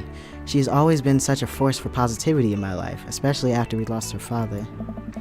Amanda must be done with classes for the day by now. I'm sure she would appreciate a ride home, and maybe I can talk to her about what's going on. Maybe. I pull up to the carpool and Amanda hops in the passenger seat. So, did you have fun gossiping about me? Mr. Vega and I actually just gossiped about our celebrity crushes. So you talked about Mario Batali the whole time. Really? The chef? It was a very productive meeting. I'm pretty hungry. Can we grab some dinner? Sure thing. We can make something at home. Let's go to the mall. 'Cause I miss the mall. Does that sound good to you? Yeah, sure. Why the mall? Geez, can a dad take his daughter to the mall? Will you buy me things? I will buy you a thing. Singular. Sounds like a deal to me. Oh. You can finesse a thing in the mall. We drive in silence for a short while. Amanda plays a game on her phone. I should say something. You know, sometimes when a kid gets older, they find that they have to keep things hidden from their parents. And that's okay. Because sometimes that's what kids do. Right. And that's okay. But also sometimes it's good to have parents' perspective. Because, you know, maybe the parents have also dealt with similar situations. And maybe they're a little cooler than you give them credit for. Anyway, what I'm trying to say is that it's good to share. Love you. Have you been reading my tweets? I had to block my mom. What happened? You have a Twitter? What? Never mind. Exactly. I don't have a Twitter. Look, sweetie, Mr. Vega said you haven't been participating in class and that you're not turning things in. Huh? Oh. I'm fine, Pops. Senioritis and all that. I thought you liked Mr. Vega's class. Oh. It's fine. He's fine. We pull up to a stoplight and I eye Amanda. She's still texting. I want you to know that you can talk to me about anything. Uh-huh. I can tell that whatever it is, she doesn't want me knowing about it. That's frustrating. I heard Emma is going to that fancy art school in California. That's exciting. Yep. Are you bummed that you guys aren't going to the same school? Probably. Dang. Yep. Huh? Amanda keeps texting. She stifles a laugh. What's so funny? Ah. It's a... I don't think you'd get it. Okay. Who you texting? Dang. Why am I so far in her business? Like, Noah? Who's Noah? My friend. Mm-hmm. Does he go to your school? Yep. Do you like Noah? Huh? What? No. Dad. Ugh. I can't believe you would... Dad. I mean, geez. Why would you... Ugh. Gross. Sorry. Just asking. Dad, he's just my friend. Guys and girls can be friends. He's my friend. Okay. Jeez. You got real defensive. This is going well. Well, good talk. Love you, kiddo. She leans forward and turns up the radio. I guess the conversation is over. To the mall, then. Yeah, you made that kind of awkward. We arrive at the mall, a big indoor shopping center with a couple different floors. It's kind of dead, but that doesn't stop a mall security guard from yelling at a group of loitering teens. Why is loitering a crime? Them crackers. They don't want us standing around. Let's eat something disgusting for dinner. Alright. Hell yeah. Language, Missy. Heck yeah. Better. We approach the food court and evaluate our options. There's greasy restaurant after greasy restaurant. My heart burns just looking at the menus. Nobody looks happy to be here. What are you in the mood for? Bread dipped in sugar? Bread with cheese on it? Or do you just want me to inject some fat directly into your bloodstream? Okay. Them crackers. Stop. I extend my hand to her. Would you do me the honor of sharing some nachos? She takes my hand with a grin. It would make me the happiest, cheesiest girl alive. We order a giant pile of chips and unnaturally orange cheese from a very unenthusiastic and possibly stoned teenager. Most likely stoned. We take a seat at a rickety table and dig in. These are bad. These are very bad. But also strangely delicious? We have to eat through the pain. Nah. We enjoy the fluorescent cheesy goodness together until we're all out of nachos. So, something's been bothering me for a while. Can you explain memes to me? I don't get memes? Which meme? All memes. Amanda sighs deeply and places her head in her hands. Dad, it's complicated. See, memes are inside jokes shared by a bunch of people that get less funny the more people do it. So the problem is that by the time a meme gets to you, Dad, all us youths have already done the joke to death. And what's worse than that is that movies and TV and video games will try to jump in on a meme train, but just based on how long it takes to make them, the meme will be long dead by the time it comes out. So it just dates it and it isn't funny. Yeah. That's the truth. Oh shit, what up? Dad, please. Yeah, that hurt a lot to say in 2021. I forgot all about that frog. Dat boy. Oh shit, what up? Anyway, changing the subject. Where to now? Wanna go to that goth store? What? You know, the one that's all black and tries to establish itself as anti-establishment despite being an exact representation of the establishment. Ooh, okay, come for Hot Topic. I don't know what store you're talking about. You know, the one where you can buy chain wallets and it's basically an assault on what people fought so hard against in the punk and hardcore movements of the 70s and 80s. Dude, you gotta be more specific. The one you threw up in that one time. Oh, that one. Amanda runs into the store with me trailing behind her. She makes a beeline for the back. There it is. You can still see the outline, kinda. I'm so proud. Speech, Amanda. Yes. Speech. All right, I'll do it if you stop chanting. Amanda stops immediately. I clear my throat. Thank you all for joining us here today to commemorate a historic moment that would forever shape history. On a day very much like today, some 5 years ago, our very own Amanda Ann Raikage had too much blue raspberry slushy on an outing to the mall. After begging her father to take her to Dead, Goth, and Beyond to buy rainbow suspenders, she proceeded to throw up all over a display of My Chemical Romance merchandise. Her loving father then had to pay for said merchandise, which to this day remains among our possessions. Thank you. Amanda is moved. She begins clapping. Slow at first, then faster and more vigorously. Several other patrons turn their heads. One of them also starts clapping. I bow my head. Oh hey, chain wallets. While Amanda busies herself looking at band t-shirts, I try to find something of interest to myself. Not much for a dad to look at in a Dead, Goth, and Beyond. You're a band guy, right? Or ironic mugs. We're going to the band t-shirts. I barely know any of these bands. Cannibal Bone Party doesn't seem like music I enjoy. But they must be really happy that a retail outlet's carrying their merchandise. I hope their parents are really proud of them. Don't be that guy. Look, this is very important to me.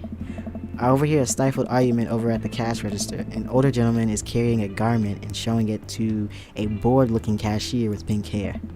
I can see that. Don't know what to tell you, dude. I just work here. What? Listen, when I bought this online, the website said this blouse was Victorian inspired. However, when I received it, it clearly held the trademark of Edwardian dressage. Do you want a coupon? I can give you a coupon. Will you leave if I give you a coupon? Is there a manager present? People have to know what they're buying. I am the manager. I see. Well, it would seem that I have outstayed my welcome. Good day, shopkeep. Your superiors will receive a strongly worded letter by post. Whatever, dude. The man rolls around and storms out, his literal coattails trailing behind him. I can't tell if they are Victorian inspired or Edwardian in nature. Amanda trots up to me with a t-shirt in her hand. Oh boy, here it comes. Hey, Dadtron 5000. Me texting my dad. Yes, I'll buy it for you. Wow, that was easy. Thanks. At least it's only one this time. Amanda plops the shirt onto the counter and grins at the cashier. I love your hair. The cashier says nothing and rings Amanda up, radiating hatred. I hand her a 20. So, what was that guy's deal? The cashier rolls her eyes so hard I'm worried she'll pull something. That's Damien. He's in here all the time. He's obsessed with Victorian fashion or whatever. She hands Amanda her bag and it's clear the conversation is over. We make our way out of the store and head home to get some rest. Amanda and I sit on the couch trying to find something to watch over bowls of ice cream.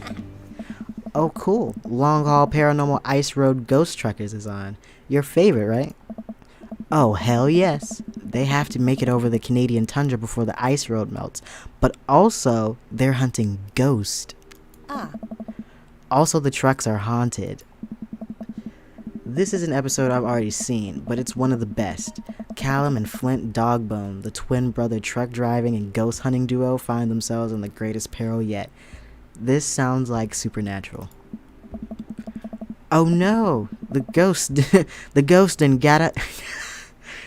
done got control of the truck. I can't steer in them there damn ice roads. Let me use this EVP meter to try and communicate with the spirits. Flint, we're about to die. If you listen carefully, it sounds like it's saying, you're gonna die. That's because we are about to die, This is art. The episode ends and Amanda excuses herself to go and start arguments on the internet. Ooh, me logging into Twitter. I stay up a little longer, curious about the exploits of Callum and Flint Dogbone after their disastrous ice road accident. Afterward, I crawl into bed and get a good night's sleep. Sleep health is important. Knocked out ZZZZ. Morning, sleepyhead. 5 more minutes. You have never ever let me have 5 more minutes, so get up. Fine. We have cereal for breakfast and spend the morning putting together furniture. Amanda is much better at interpreting the tiny manuals. We're able to put together a few shelves and one desk, but I'm pretty sure it was supposed to be a bookcase. So, you excited for the cookout today? If there's food, I'm excited. I'm all over those terrible store-bought sugar cookies that everyone brings to parties. Ew. No. Miss me with those. Nah. Nah. It's like biting into just straight dough and sugar. That's what it is. Disgusting. It's the proper amount, the ratio. No. To make up for the dry. It's just thick in my mouth. I'm imagining it right now. Yeah. Well. And then I'm like halfway through one. And I'm already like sick and tired of it. Well. I'm so thirsty. The minis? What about the minis? No. Damn. Same problem. Damn, friend. Well. Yeah, those are bad. Which means there are more for me. Me and pumpkin pie, though. That's a solid strategy. Niggas don't like pumpkin pie, so that means every Thanksgiving I get personal pies. It's not that it's nasty. Nah, y'all stay off my pie. I didn't say it was nasty. I will eat a pumpkin pie. Stay off my pie. Ain't nothing wrong with your pie, friend. Get your own pie. That's all I'm trying to say. Shit. Don't you want to meet some of the people in the neighborhood? We've already met quite a few. I'll probably end up standing uncomfortably in the corner with a plate of food and hope that nobody talks to me. Yeah. Dad, you're a beautiful work in progress. We will get that butterfly to emerge from the cocoon. The social butterfly. Well, we better start getting ready. We definitely don't want to be late. What? No, we had to be fashionably late. Who shows up to a cookout on time? Nobody, unless you want to be part of the setup. Shit. You know what? We're going early, just because you said that. I head out the door and Amanda reluctantly follows. We walk across the street to Joseph's house with the store-bought veggie plate. I'm a terrible cook if it doesn't involve a grill. I guess we're not as early as we thought we were. Joseph's backyard is already packed with people and the smell of hot dogs wafts through the air. Small children run through a sprinkler and adults chat in small clusters. I set our veggie plate down on a table next to 2 other veggie plates. Huh. Hey, there's Joseph. I wave to get his attention. The moment he sees us, he jogs over, arms open wide. Oh. Welcome. I'm so glad you 2 are here. And you brought veggies. Let me introduce you to my family. Kids, come on over here. This is Chris, my eldest. Hi. Oh. This is Christian and Christy. They're twins. Hey. They stare creepily and say nothing. Hey. Then, of course, there's our youngest, Krish. Wait, where is Krish? Maybe Mary put him in his crib. Oh, and how could I forget my lovely wife, Mary? She looks fun. Hey. Joseph pecks her on the cheek. She smiles. Ah, Mary, sweetheart. Did you put Krish to bed? I'll have to go look for him. Look for him? I'm calling the police. I'm calling them people on you. What? You'll have to... Joseph takes a moment and regains his composure. Yeah, because I'm about to go off on this lady. Mary, this is our new neighbor, Cowboy, and his daughter, Amanda. I'd shake your hand, but I have a glass of wine that I need to tend to. I love her. You will not be using this woman as a role model. Nice to meet you, Mary. Charmed. Well, I have to go over there now. My wife has a wonderful sense of humor. But please, you 2 enjoy the barbecue. All the guys are really excited to meet you. Here, let me introduce you around. This is Robert. He lives just across the way. A haggard man nursing a glass of whiskey eyes me up and down. Hey, Robert. You are haggard. Hey. I'm Cowboy. It is nice to meet you. He takes a long swig of his drink. Charmed. Oh. Cowboy and his daughter just moved in next door. Cool. If you ever need recommendations on where to get a drink in this town, Rob's your man. Not you're saying he's an alcoholic. I told you not to call me Rob. Oh, Kirk Douglas. Right. Got it. Did you say Kirk Douglas? Robert ambles away without saying goodbye. Oh. He's not really a people person. Wow. I think I've actually met everybody else. Oh. Great. I bet you're excited to get to know everyone better. Hope you both enjoy yourselves. Amanda and I mill around and try some of the food spread out on the table. I pick at some deviled eggs. Amanda grabs a small paper plate and immediately begins piling it with baked goods. Ugh, I don't want to have to make friends. Come on, Dad. Who are you going to party with when I go off to school? But I don't want to have to do pleasantries. Dad. Ugh. They're going to talk about weather. Go. Do it. Make a friend. But how could I possibly abandon my only child at a social function? That's bad parenting. This plate of cookies is my new dad. Bye. Amanda shoves me into the center of the yard. Well, here goes nothing. I look around the party and am surprised to see some familiar faces. Isn't that the barista from the coffee spoon? With his polka dot jacket. What a cool guy. And mysterious. Didn't that guy throw a frisbee at my head? He did, and didn't apologize. Isn't that the guy who was throwing a fit in Dead Gotham Beyond? Yeah, and that's not our vibe. Isn't that Amanda's teacher? Hey, I know Craig. But wait a second. All these people live in our cul-de-sac? That can't be right. I'd better investigate. Let's go talk to Robert and Brian. I glance across the yard and notice Robert and Brian chatting over drinks.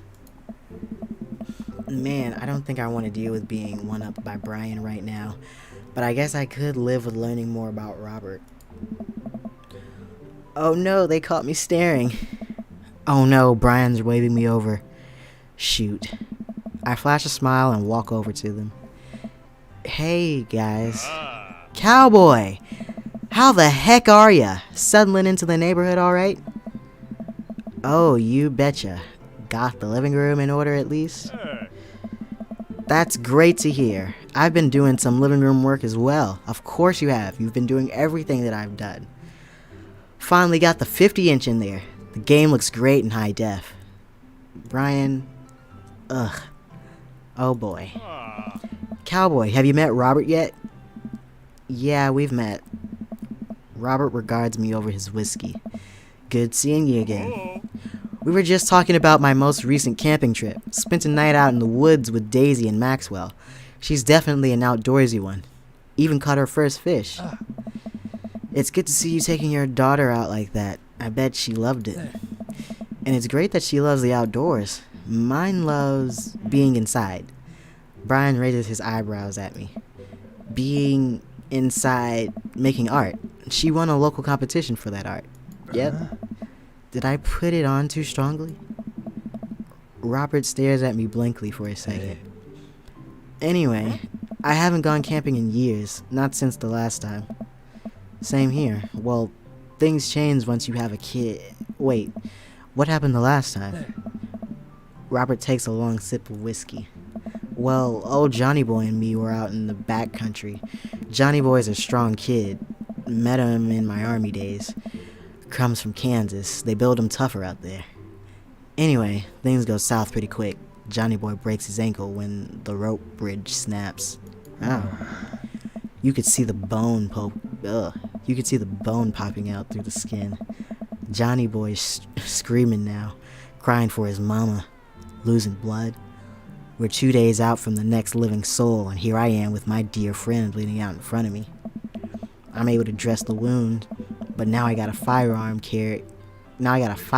carry a 6 foot, 180-pound man over some of the toughest terrain I ever been in. So you're strong is what I'm hearing. I won't lie to you, there were moments during those 2 days when I thought about leaving old Johnny Boy. But you build a bond with your brothers in arms, and that bond never breaks. I got that boy back to civilization, but I lost some of me out there. On the camping trip? I guess that's camping for you. Not in my experience. Brian and I stare in disbelief. Robert takes another long sip of whiskey. Hey. I'm just kidding. My friend John and I went inner tubing down a river and he lost a flip-flop. Missed that kid. Brian and I laugh nervously. Yeah, that don't seem like it was much of a joke. Or am I kidding? I don't think so. Brian and I tense up again. Hold on. I kind of want to move. No. I'm kidding. Phew. Amanda and Daisy barrel up to us, laughing. Daisy is holding a paper plate in front of her like a steering wheel. We gotta get off this haunted truck. Oh no, the ghost locked the doors. Quick, hit the emergency escape button. But trucks don't have emergency escape buttons. Then hit the brake, I guess, and then we'll get out of the truck. The imaginary truck. Anyway, we're safe from the ghost, but how will we ever survive this Arctic tundra? Daisy, you might have to eat me. Are you prepared to do that? Wild thing to say to a 10-year-old. I'm prepared to do anything to survive. Wild thing for a 10-year-old to say back, too. That's cold-blooded. I like that. Although I'm not sure I have the materials required to properly cook you. Have you thought about that? Right. You know, that reminds me of the last time I went skiing. Robert! Wait a second. Are you guys playing Long Haul Ice Road Paranormal Ghost Truckers? Yeah. Amanda and I love that show. It's the best, especially that episode where Callum hides Flint's keys and Flint retaliates by breaking an ancient cursed urn and sending the spirit after him. Yeah, it's such a quality reality television. It's such quality reality television. Is it? I don't watch a whole lot of television, but I do enjoy that show. That and war documentaries. We get it. You're a war vet. Alright, Daisy. I found us a couple of bugs. They're gonna make a great meal. Lots of protein. Gonna keep us from starving out here in this harsh, icy white wasteland. But there's a whole table of food right over... Daisy, it's a game. We're playing pretend. It's what kids do. Live a little. Amanda gives Daisy a handful of gummy worms from the snack table. They eat them with mock disgust. Let's go find kindling for a fire. Okay, but not an actual fire. Because we're playing pretend? Yeah. Now you're getting it. Daisy and Amanda run off. What a cute couple of kids. Man, I've never seen her get along with anyone so quickly. I guess Amanda just sort of has a way with kids. Or you could be putting her in awkward positions by always trying to over brag about her, trying to one up people with your kid. Could be making it kind of hard. But that's just my opinion. Yeah. That's kind of amazing. Daisy doesn't really get along with kids her age. And it's nice that he's not trying to one up me this time. Maybe we can have a regular friendship after all. Really? She just kind of keeps to herself. Her teachers say she spends every recess in the library. I think the other kids are intimidated by her intelligence. Fuck them kids. There it is. I wouldn't worry about it too much. Amanda was shy at Daisy's age too. She used to have a habit of crawling under tables and crying every time we took her to a restaurant. She bit people too. Yikes. Oh, kids, right? Were any of y'all the biting kid? I was the kid that ran off and hid in the clothes racks at stores. Or hid under the pews at church. You gotta love them. You're required to by law. I hear that. Well, since they're getting along so well, maybe we should try to put together a little playdate for them. They do seem to get along really well, but the thought of continually hearing about all of Brian's accomplishments is rough. It surely is. Yeah, that'd be nice. Well, I don't want to take up too much of your time. Go meet some of the other fellas. Let's go talk to, I want to save Matt for last. So let's talk to Joseph and Damien. I spot Joseph chatting with the guy from Dead Gotham Beyond by the grill. I wonder what they're talking about. I walk over to them. So, I'm curious, can you walk me through why you had your house painted black? Where do I even start? The house stays warmer in the winter, it provides an artistic contrast to the rest of the neighborhood, and it complements the crimson interior perfectly. Yeah. It's definitely an interesting choice. Y'all mad because he's got drip, he's got fashion, he's got style, he understands camp. Thank you. I'm very proud of my abode. Oh. Cowboy, I was just having a conversation with Damien here about his aesthetic design decisions. Damien regards me up and down with a warm but critical eye. How do you do? I don't believe I've had the pleasure. I think I saw you in Dead Gotham Beyond the other day. Damien's face turns bright red. I must apologize for my behavior on that day. You see, I take the goth lifestyle very seriously, and to be caught in a ruse by such a corporation as Dead Gotham Beyond was profoundly frustrating indeed. I hope you know that while my anger may have been justified, it was no such way for a gentleman to act. It's okay, man. Do tell me about yourself. Are you new to the area? Yes, my daughter and I just moved in the other day. She was the one I took to Dead Gotham Beyond. Very good taste on her part. Does she partake in the goth lifestyle? I think for a second. I look over to Amanda, who's hanging out with some of the older kids in the neighborhood. What? Hey, Amanda, would you consider yourself goth? Amanda yells back. I wouldn't necessarily try to fall under any one specific label, but I guess if I had to choose, I would more describe myself as twee hipster with some normcore leanings. Bats are cool, though. Pity. Are you enjoying the party so far? Oh, definitely. Thanks so much for putting this on. It's nice to be in a cul-de-sac where everyone is so friendly and welcoming. Amanda walks up to the conversation. Also, I also like The Lost Boys a lot. Really good movie. Does that count as goth? Oh. That it would, dear. I don't believe we've had the pleasure of meeting. Damien Blood, no way.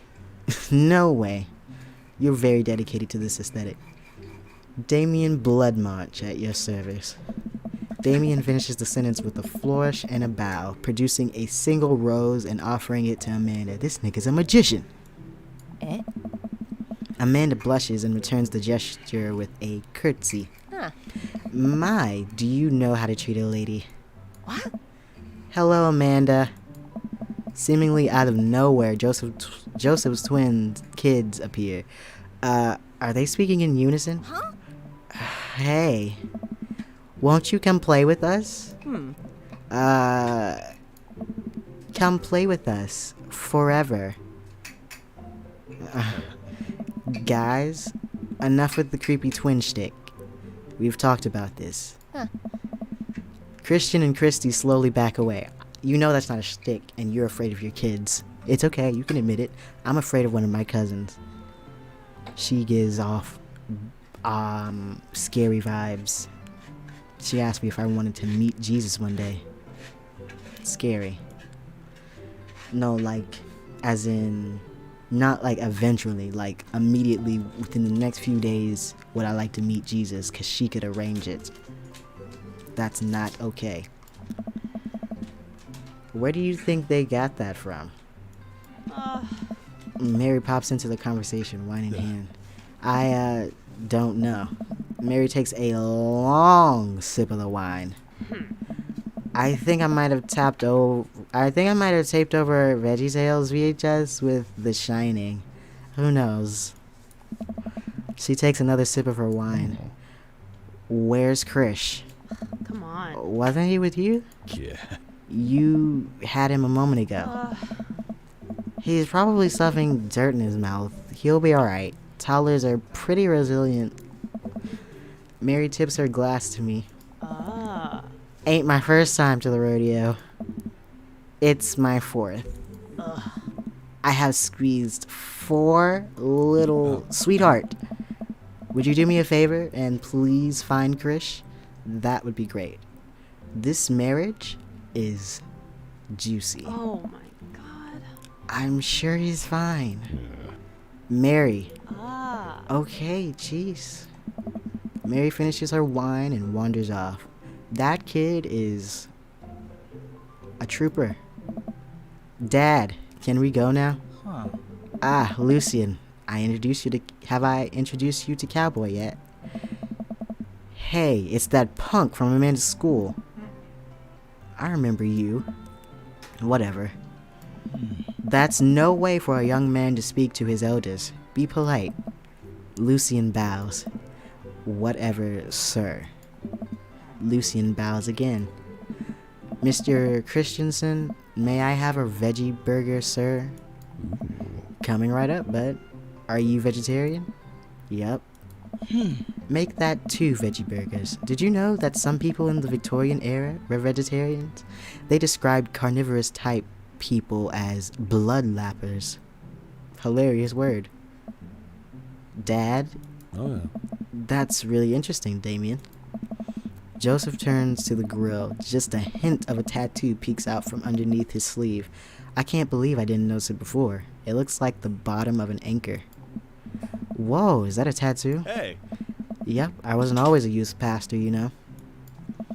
That's so cool. Want to see mine? What? What? Lucian pulls back some rubber bracelets, revealing a lopsided 666 in black ink. My buddy gave me a stick and poke tattoo last week. I think it's healing up pretty good. Lucian! We'll talk about this later. That's pretty cool. What's the significance of the tattoo? You're a youth pastor, you know. I don't know. I just thought it looked sick. Okay. Well, in my opinion, the only reason you need to get a tattoo is because you want one. Careful though, that number carries weight. Man, Joseph is a way cooler youth pastor than I thought. I just figured youth pastors popped out of the womb with a Bible. I wonder what he did before preaching. Let's talk to Matt, Hugo, and Craig. The finest people here today, besides myself. Matt and Hugo seem to be embroiled in an intense discussion. Craig looks on, smiling politely. I walk over to say hello. Well, I don't think it's fair to try and compare two art movements like that. Periods in art only exist because they're a unique byproduct of the social and political climate of a time and place. And to try to take something like, say, the Rococo period and compare it to the postmodernism in America, you're completely disregarding the context in which a work of art is created. Matt and Hugo seem to be so busy talking that they don't notice me. They don't notice me. Craig leans in. Dude, I have no idea what's happening. Let's talk to you first. I turn my attention to Craig, who seems a little more attentive to my existence. How'd resistance training go the other day? Oh. Great. Little River here is a great cheerleader. Aren't you, tiny bro? Craig grabs River's arms and waves him around. You can do it, Dad. I'm so proud of you. I'm sorry for pooping on you. She must be a handful at that age. Oh, they always are. But it's so worth it. Craig grabs River's arms again and waves them around. Also, I'm sorry for throwing up on you, Dad. How you settling in? It's really cozy and the neighborhood is beautiful. I'm so glad we moved here. Oh. I'm even more glad that we're right next to my old best friend. Craig gives me a playful punch on the shoulder. Ow.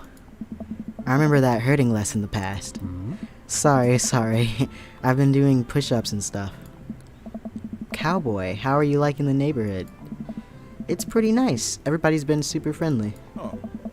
Seems like your daughter is fitting in just fine. Matt points across the yard to where Amanda, Daisy, and another young girl are playing. They're all sitting cross-legged in the grass, picking weeds and weaving them into little flower crowns. It's pretty adorable.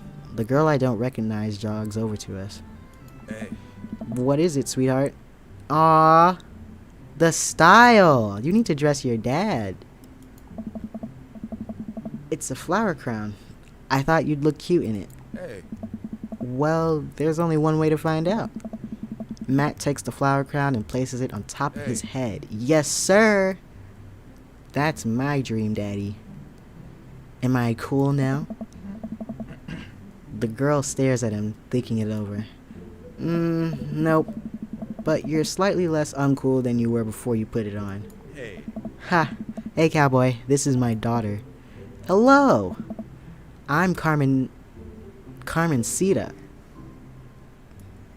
Unique. I like it. Amanda comes over with Daisy in tow. Dad, look, I'm making friends. Are you making friends? You better be making friends. Yeah, actually. Amanda, you remember the cool barista from the coffee shop, and my old college friend, and, your teacher? Oh, hi, Mr. Vega. I didn't realize we were neighbors. Oh. Yep, so try to lie to me. You still gonna get me that overdue term paper? See? On the spot. Great seeing you. Amanda finger guns her way out of the conversation like a champ. She learned the finger guns move from me. I'm very proud. She's definitely a charmer. Speaking of which, where did my son go? Whoa. Hugo looks around the party. He must finally spot him because his eyes go wide. Ernest Hemingway Vega, are you smoking? You could have given me more on that name. Ah. It's just something that I don't like about you naming your child after a cracker. Anyway, Ernest is holding a lit cigarette. Nope. I see Ernest across the way. He casually takes a long drag of his cigarette and then flicks it into a gutter. Unbelievable. Excuse me. Hugo marches over to Ernest and I turn my attention to Matt and Craig. Kids, right? Man, I do not envy Hugo. The last barbecue we had, Ernest tried to shove a sparkler down Joseph's pants. Nearly burned down half the yard. And the barbecue we had before that, he actually burned down half the yard. And then it spread onto my lawn and burned down half of my yard too. I don't know. Hugo walks back over to us, practically dragging Ernest behind him. This kid. Oh. Hey everybody, sorry about that. Cowboy, this is my son, Ernest. Hello.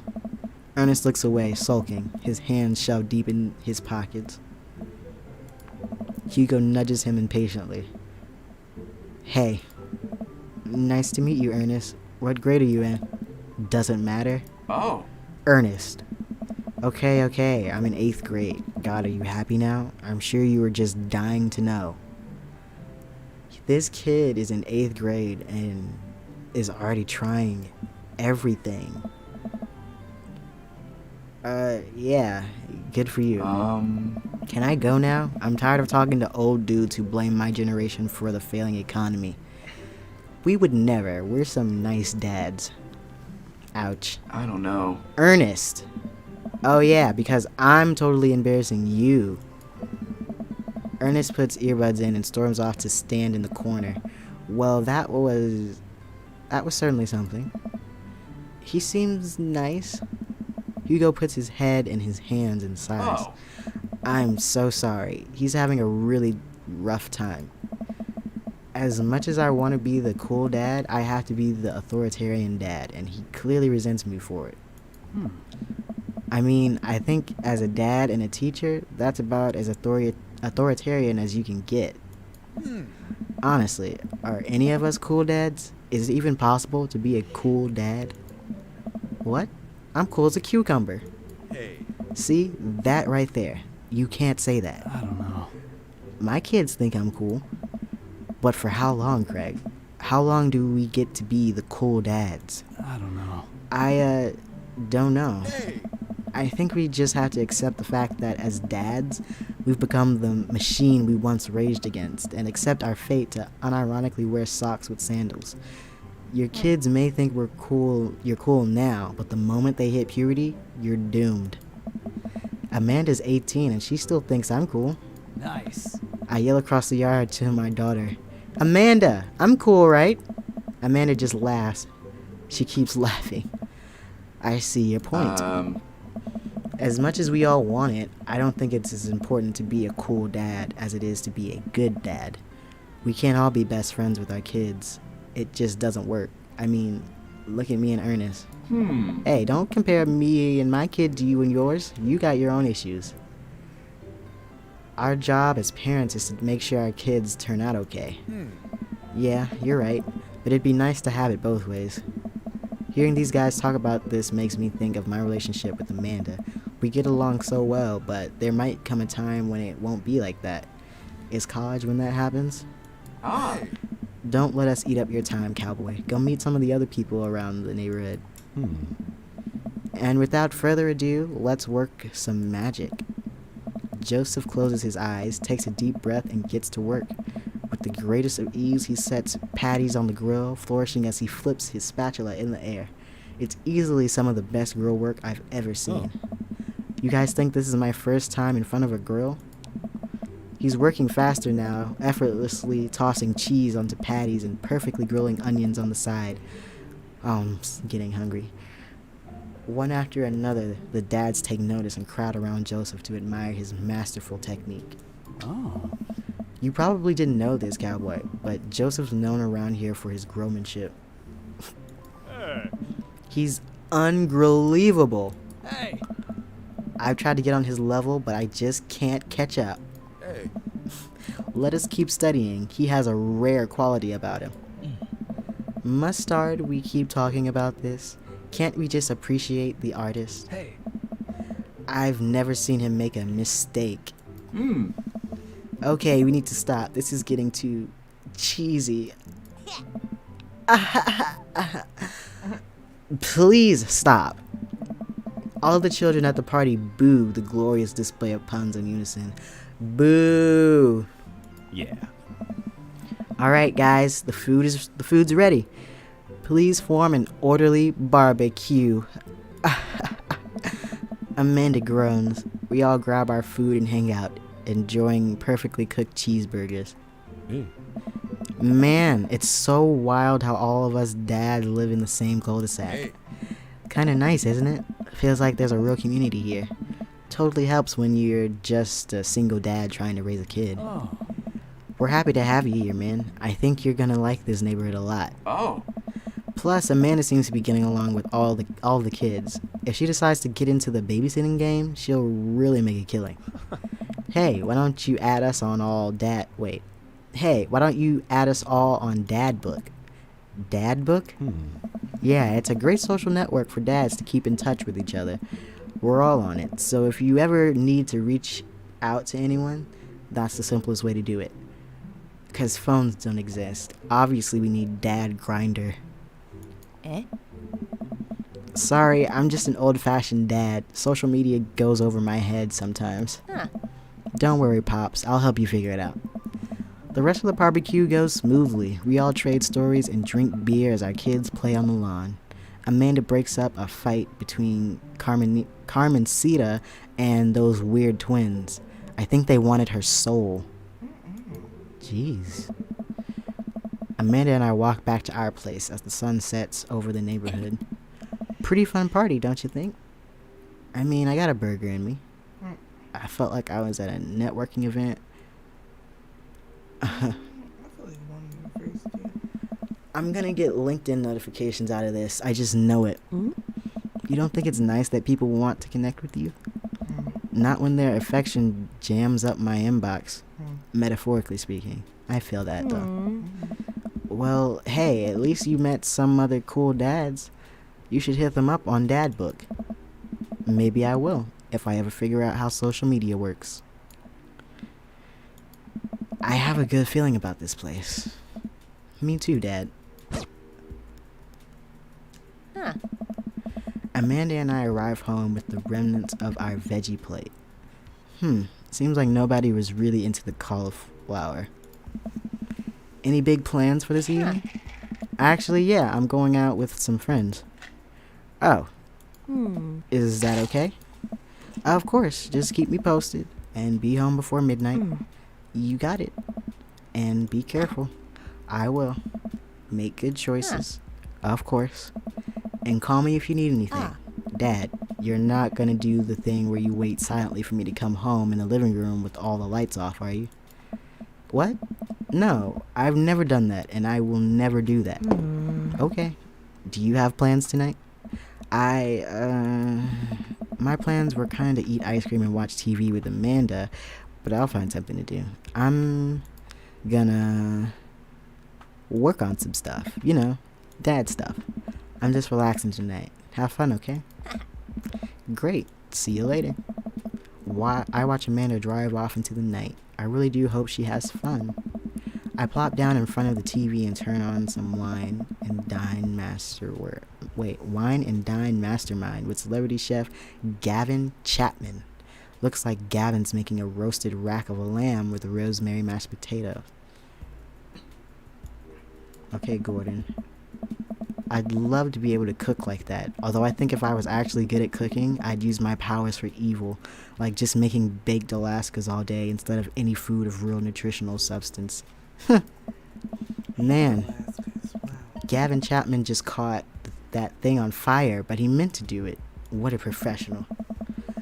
I lose track of time as I blaze through several episodes of Wine and Dine Mastermind, and also one episode of some cooking show called Meat Hell. I'm not even sure what that one was about. It was just a lot of yelling. I glance at my watch. Man, it's almost midnight. I should check in with Amanda. I send a text. Hey kiddo, you good? I wander into the kitchen as I wait for a reply. Amanda's phone is almost always in her hand, so I'm sure she'll respond soon. Unless she's driving home, in which case I hope she doesn't respond soon because I definitely taught her better than to text and drive. I reach into the freezer and grab an ice cream sandwich. It's a little late for this, but I think I earned it after a long day of socializing. Period. I check my watch again and then my phone. Nothing yet. Okay, see, now I'm worried. Do I call her? Do I call the cops? No, it's too soon for that. I'll just send her a gentle reminder text. What's up? Half an hour passes. Now I'm really worried. The episode of Gavin Chapman's Meet Hell are not only not assuring my anxiety, but possibly exacerbating it with all the yelling. So I keep passing around the house, waiting for her to come back. Pacing. Why didn't I find out where she was going? Who was she even with? Why don't I even know any of her friends' phone numbers? Why don't I even know any of her friends' full names? Bad dad. Who is Emma P? I decide to send her another text. Amanda, please text me and let me know you're okay. I can't help but think of all the awful things that could have happened to her. Oh, thank God it's her. Amanda opens the door and shuffles in. Finally she's back home. I'm glad she's okay. Sup? Sweetie, thank God you're safe. Aw. Yep. But now that I know she's okay, I'm really mad. Why didn't you answer my text? Amanda pulls her phone out of her pocket. Huh. Oh, whoops. Guess I didn't see these. She starts to walk into her room. Amanda Ann. What is this child's name? You've called her different things. Whoa, we're pulling out the middle name now. Amanda, you came home an hour and a half after your curfew and you didn't respond to any of my texts. You really freaked me out. I was about to call the cops. And you're just about to smooth walk upstairs like it was nothing. Huh? Dad, you're seriously overreacting. You're not going to be like this when I go off to school, are you? This is not an overreaction, though. You came home after curfew, an hour after, with no communication. I'd be worried. Exactly. You were right to make this move. You're my only daughter.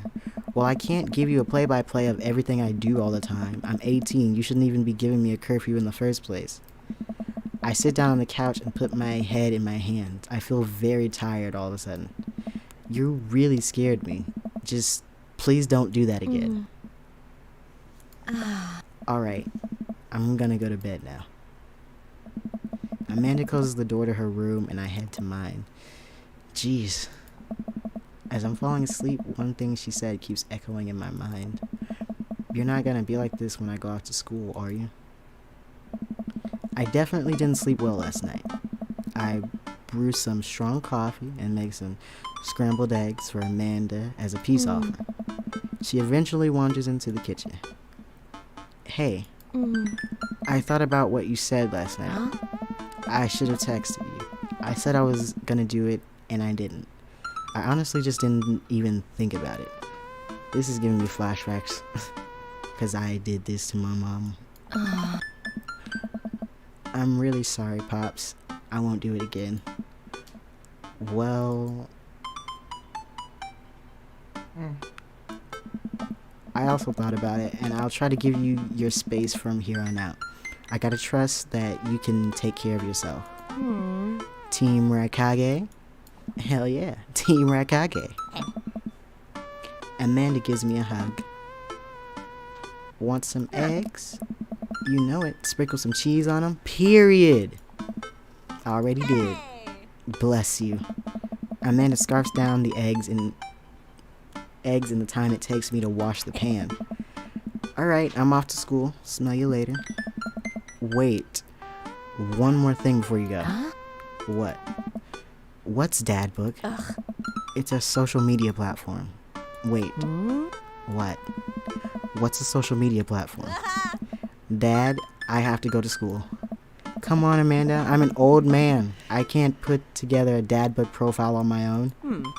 Alright, I'll help you sound interesting on the internet. Amanda spends the next couple minutes setting up my profile on Dadbook, which, as it turns out, is a place where dads can get together and talk about fatherhood. Alright, Pops. We gotta fill out your profile. Let's get some likes and dislikes. On a Friday night, you are most likely to polish and sort my coin collection, Netflix and grill, baby. Fall asleep watching the History Channel, torment my children with dad puns, sink into blissful oblivion sleep. I think I've established I'm a dad pun dad, right? If you had one thing to take with you onto a desert island, what would it be? My trusty grill, the lost shaker of salt, Castaway on DVD for instructional purposes, a boat, obviously. I don't need anything. My survival skills have trained me for this day. I want Matt, and I feel like food-related things would get me Matt.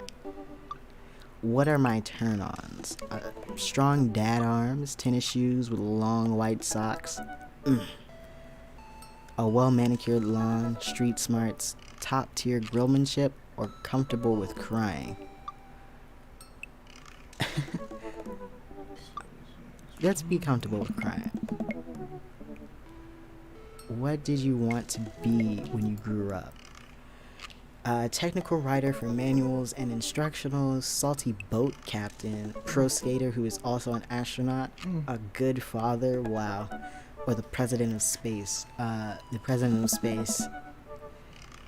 What's your favorite movie genre? War documentaries, Sean Connery's entire filmography, anything on Laserdisc, romantic comedies, whatever will make me cry, old comedies that haven't aged well. We're a rom-com dad. What's your ideal date? Napping together, doing a 1,000-piece puzzle together, eating a healthy dinner at 4 p.m., trying to geocache but getting hopelessly lost. Arson, being emotionally vulnerable. Arson. What do you never leave home without? A sensible cardigan, my sick vape, my book of word jumbles and a pen. That's my granny. She got a big ass purse and it's full of toilet paper rolls, and word cross puzzles, books and books. Some candy. And candy and pens. Yeah, exactly, ma'am. Arson. But a cool knife, my crippling low self-esteem. I frequently forget my phone, keys, and wallet at home sometimes. I'm gonna go with this one just because I like the combination of both frequently and sometimes. That gives a very confusing answer. I spend a lot of time thinking about conspiracy theories. That's you, nigga. How proud I am of my child. Potential ends of the world. Yeah. If I'll ever be able to love myself as much as I love my grill. When I can next get a cup of coffee or lawnmower modifications. Obviously, I want Matt, so I'm gonna get that cup of Joe. See, that wasn't so bad. Yeah, that was actually kind of fun. I could totally spend all day on here just looking at people's profiles. You should message one of them, or more than one of them. All of these dads seem pretty interesting. Okay, I promise I'll make some friends. Amanda gives me a hug. Go get him, Dad. Welcome. You've got dads. I do. But I'm gonna pause cause I need to take a break. Everybody else didn't have their little smoke break. It's been 2 hours. Dang. I mean, do I need a break or are y'all ready to go?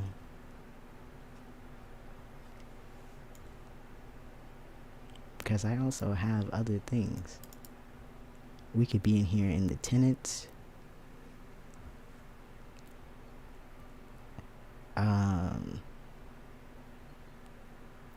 The Sims. We got Doom. 2K. I could be back. And FNAF. I think my first time I did Damien because it was easy too. Well, it was easy for me because I sucked at all the other little mini games.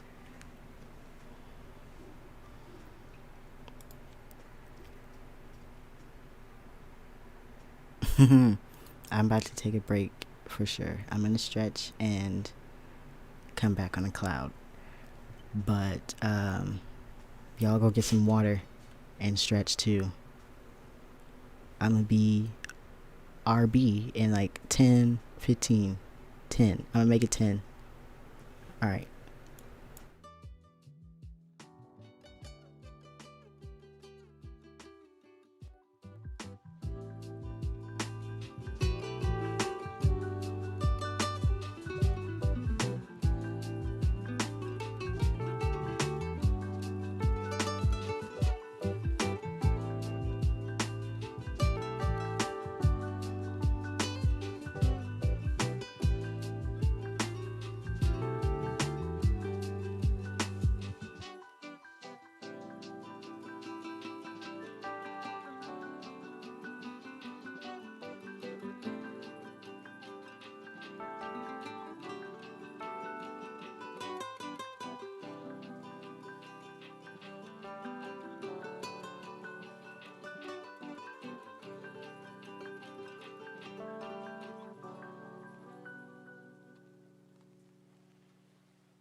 I'm saying that's what this is all about, right? Clothes, bank rolls, and hoes, you know what I'm saying?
Thank you for reminding me my mic was muted.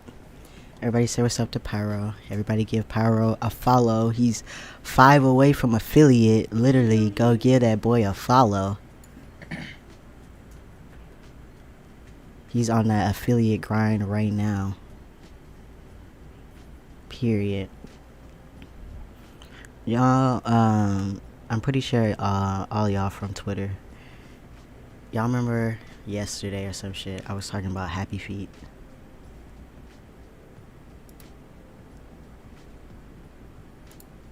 There's this one,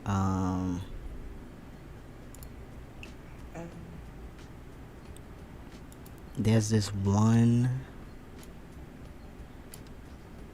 song from the soundtrack that is not on the, on like any stream service.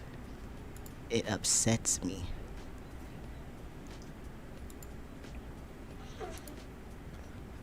That's the worst audio ever. I don't necessarily need the whole.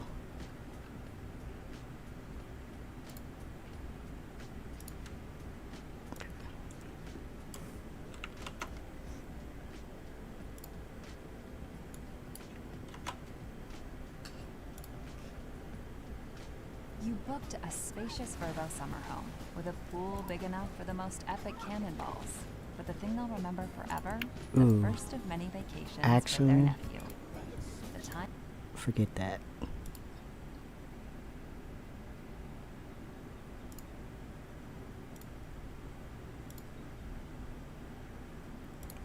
Hello, welcome to my world at the moment.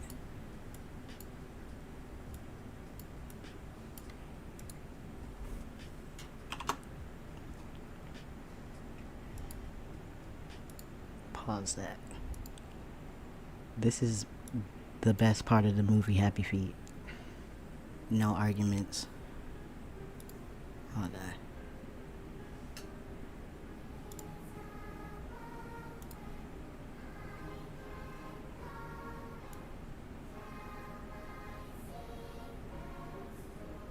Mm, mm. Mm, mm.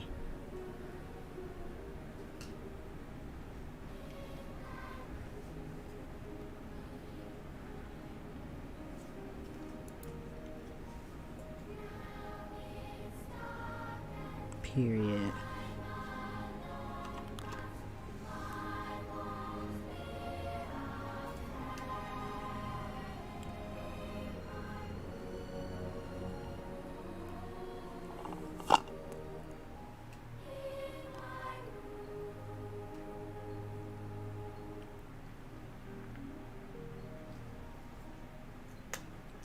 I found out this was a cover of Some White Men. The original does not hit like this. Sorry. Skip all that. That's movie magic stuff. Get back to the kids. I don't even think they go back to the kids in this one.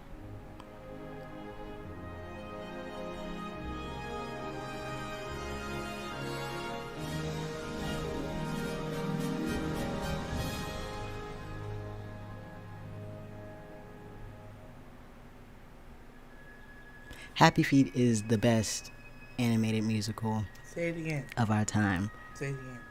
I'm sorry. I'm not sorry. Right. Because it's true. I don't know what they did with the sequel. Right. We don't talk about it. Yeah, because Brittany. But specifically, the first one captured something magical with that. Excellent. Absolutely. I am sitting bad. Yep. Absolutely excellent content.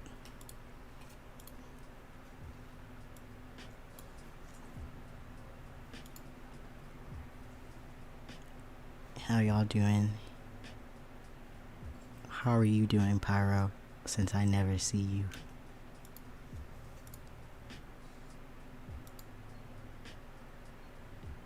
every time I want to ask you a question, I gotta look at your location first, because half the time you be standing right in the middle of Best Buy or on the other half of the world.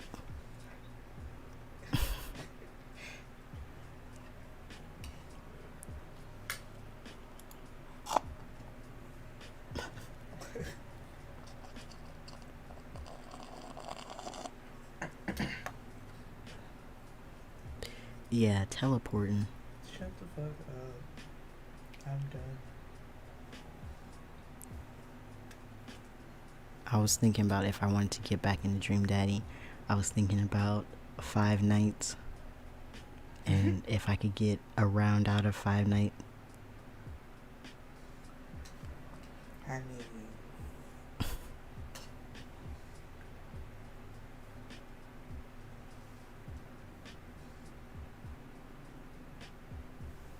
But I don't know. Hey, there's 7 people here. What's up?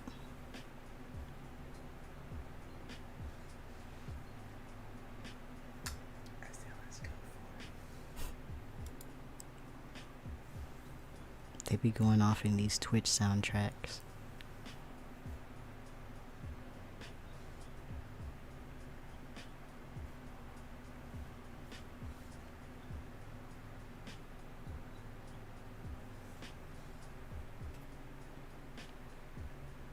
Do you have any sage wisdom as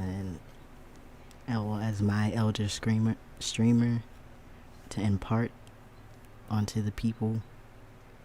Or do you just want to promo yourself real quick?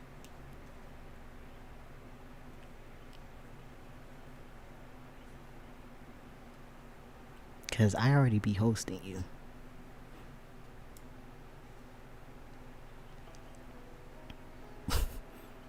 On the spot.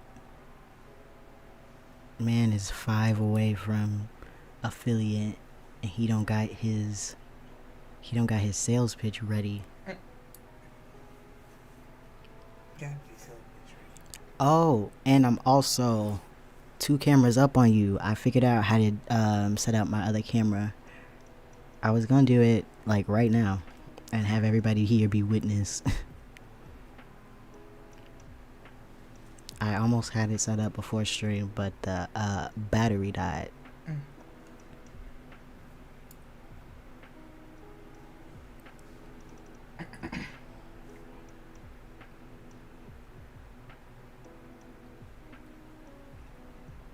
Get a camera or what? Cause you have a camera, I know.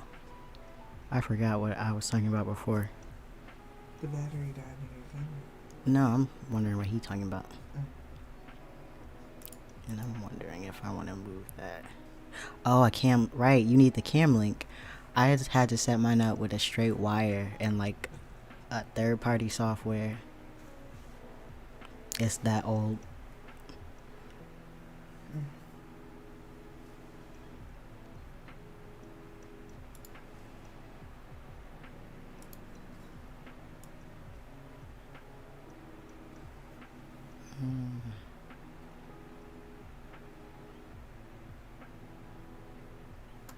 I want you to snap a little less.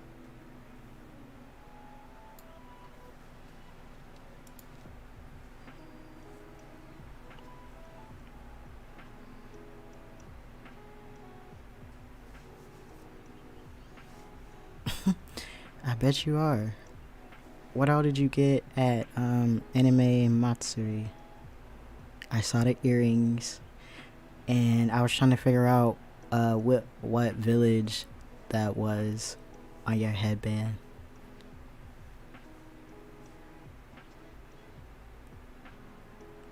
I knew it wasn't like hit and miss. I didn't think it was hit and rain.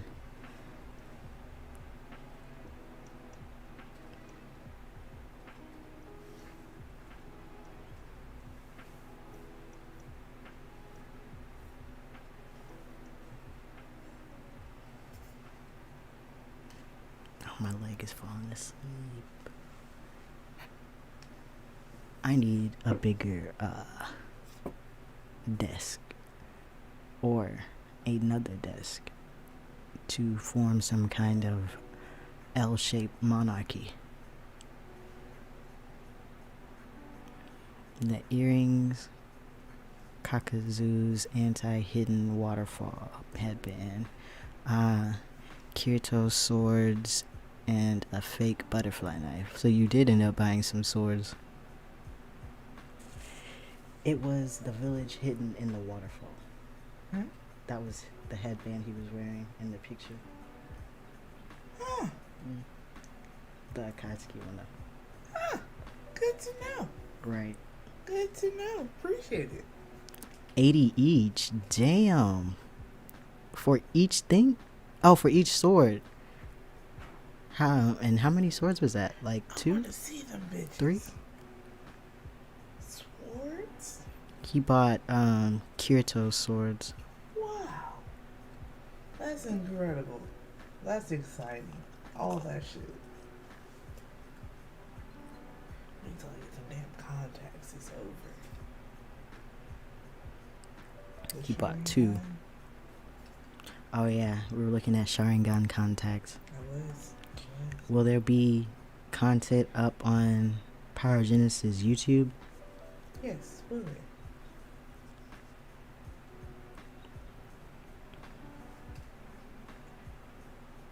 His OG one and the one he got from the Dragon Ore or whatever it was. Honestly, do I even know who that is? I do know who that is. Never mind. 80 for each one? Mm-hmm. Mm, They're big too. I bet. Ooh, I bet. I just want to see them bitches in person. Soon, hopefully, if I'm not tired. Right. Feel that. Understandable.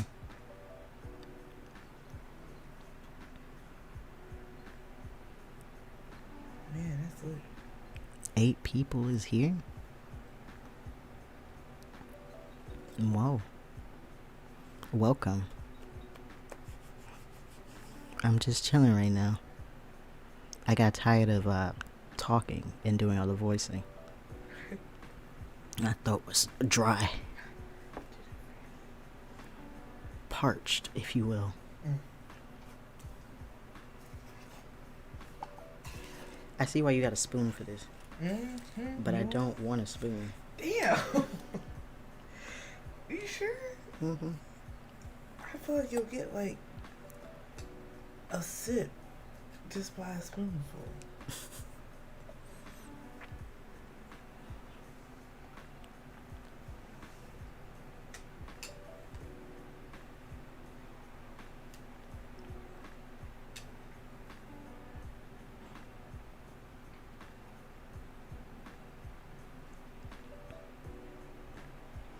So that being said, Pyro,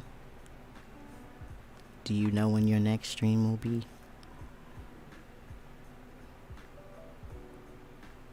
We're circling back to promo. Short film channel on YouTube. Oh, period. What kind of short films or Right. any kind? Intrigued.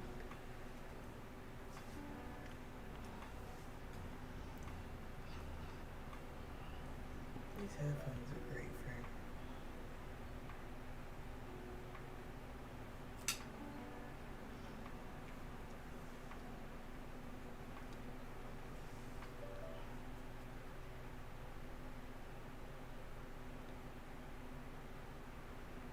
All kinds. I just want practice in all aspects. Period. That's the best way. Applause. Round of applause. That's beautiful. I already know you're gonna do great. I've seen your work.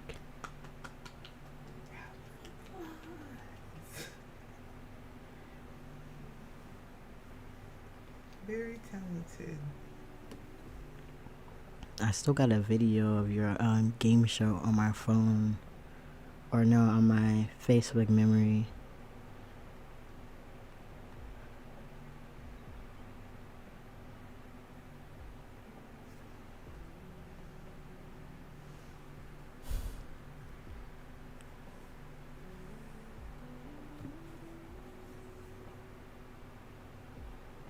It's almost 2 o'clock in the morning, and there are 8 of you chilling here.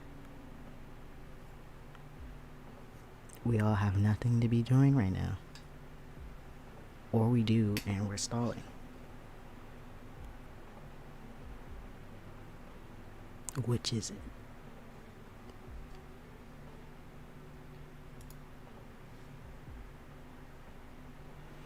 I got this one idea from a friend about how a bad person could forget they were a bad person the same way those abused forget their trauma subconsciously and think they are fine till something triggers it. Interesting. Mind fuck. What would trigger it in that case? Oh yeah, Jace, I got your schedule in my head. Also, I'm probably gonna stream tomorrow when I get up. When that is. Right. We got the morning or we got the afternoon? It's probably gonna be afternoon with this bro. Being up till the sun up with gaming. Man. Look at that bitch just frosting though. Do you see it? It is a good daiquiri. I like you. Tomorrow I'll be anything really. Washing hands, making food, even watching TV could trigger it. I'd be interested to see that. Right.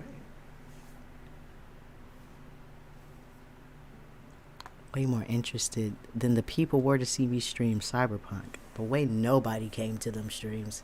Funny.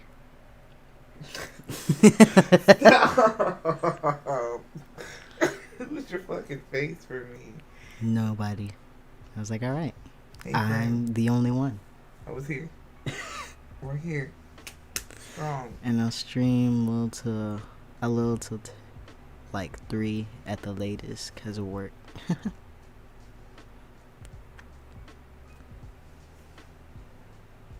Anytime I have a question about a stream that I want to do, you're in the middle of work. To be fair, I was angry at Cyberpunk because my coworker's spoiling it. Oh. Every time you remind me about that, I laugh.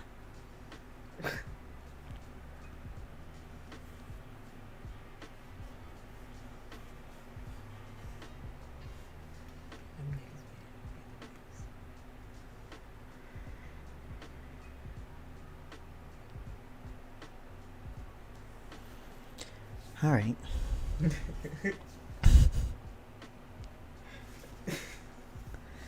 Well, everybody here, I could play like 2 rounds of 5 Nights real quick. Ooh, let's do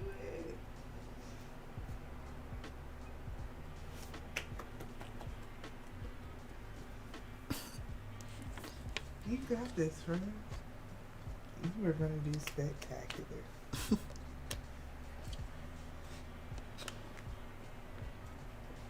I was gonna have y'all be my live guinea pigs while I tested out the other camera.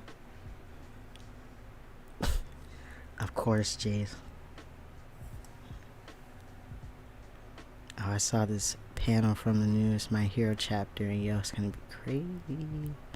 Random, but I just remembered. I'm pretty sure I'm caught up, which is wild.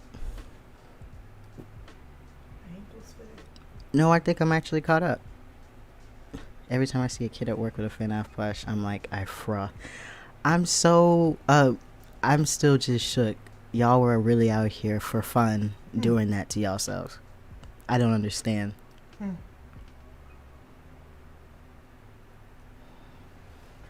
Oh, fuck. This is live, and I'm gonna be next to you playing this game. Oh, shit. The way I need this to melt just a little. All you need to do is get you a motherfucking spoon and just No. mix. Okay.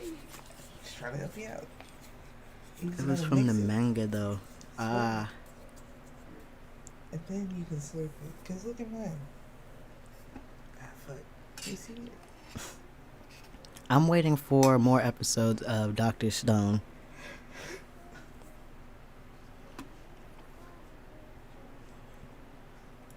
here. I need to save.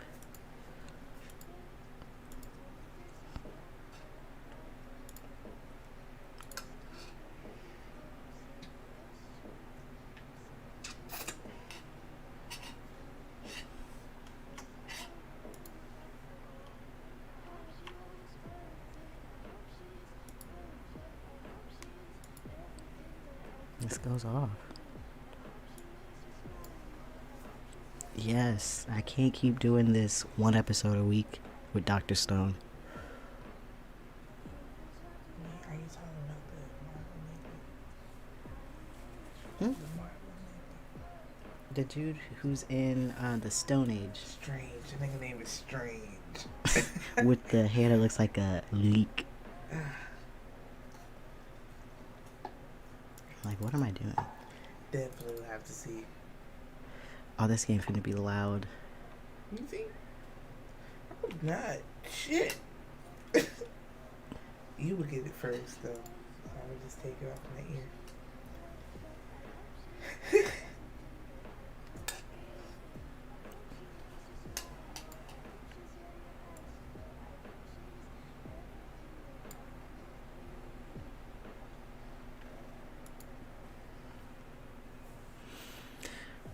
Okay.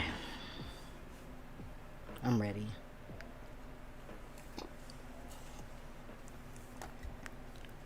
Alright. Into FNAF. Right. Yeah, exactly. Deep breaths. Right. Deep breathaces. Breakfasts. Breathaces. Aha. What's up? I am showing my a game actually.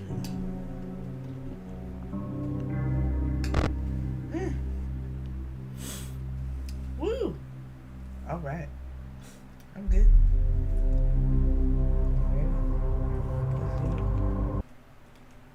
Trying to see if it's picking up first. Oh, I gotta change the game capture. We're not on Dream Daddy anymore, love.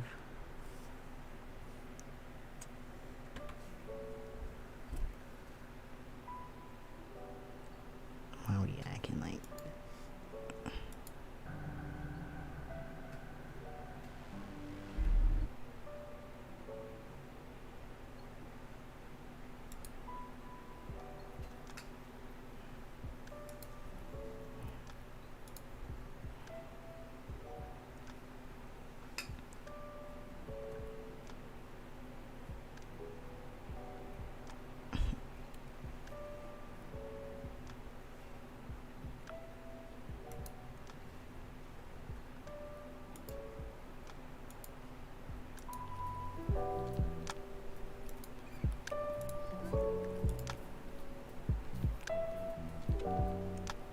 Sorry, Streamlabs won't give up on Dream Daddy.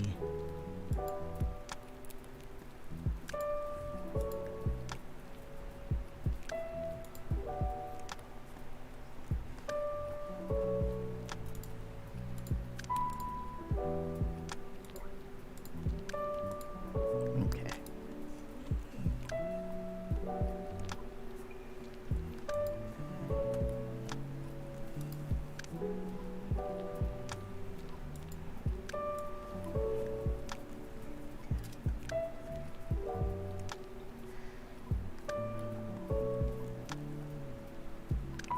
Thank you for that tip, Para.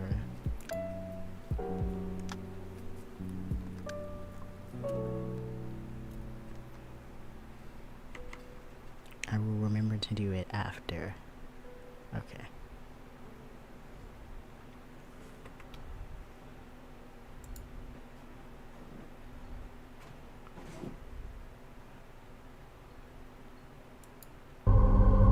Because I think I have to go to the extension and do it.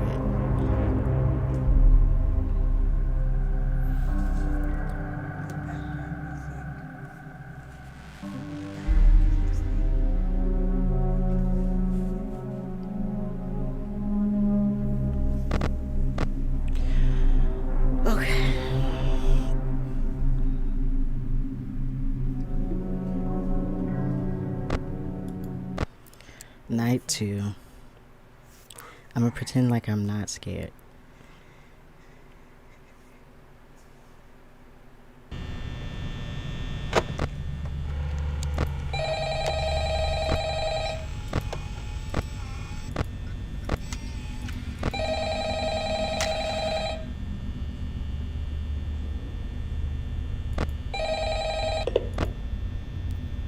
Hello? Hello? Well, if you're hearing this and you made it to day 2, congrats. I won't talk quite as long this time since Freddy and his friends tend to become more active as the week progresses. It might be a good idea to peek at those cameras while I talk, just to make sure everyone's in their proper place, you know. Interestingly enough, Freddy himself doesn't come off stage very often. That's fine. I've heard he becomes a lot more active in the dark, though, so hey, I guess that's one more reason not to run out of power, right? I also want to emphasize the importance of using your door lights. There are blind spots in your camera view, and those blind spots happen to be right outside your doors. So if you can't find something or someone on your cameras, be sure to check the door light. You might only have a few seconds to react. Not that you would be in any danger, of course. I'm not implying that. Also, check on the curtain in Pirate Cove from time to time. The character in there seems unique in that he becomes more active if the cameras remain off for long periods of time. I guess he doesn't like being watched. I don't know. Anyway, I'm sure you have everything under control. Talk to you soon.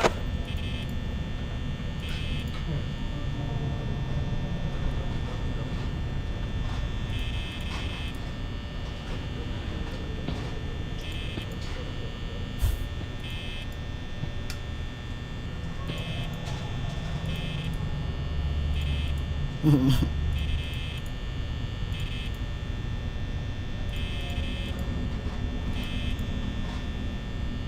bitches. Oh, fuck. Okay. Cool. Alright. It's alright.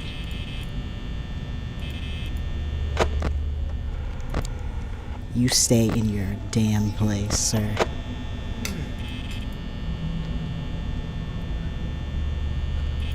Oh my god. This bitch is anti-black, actually. Like, go away.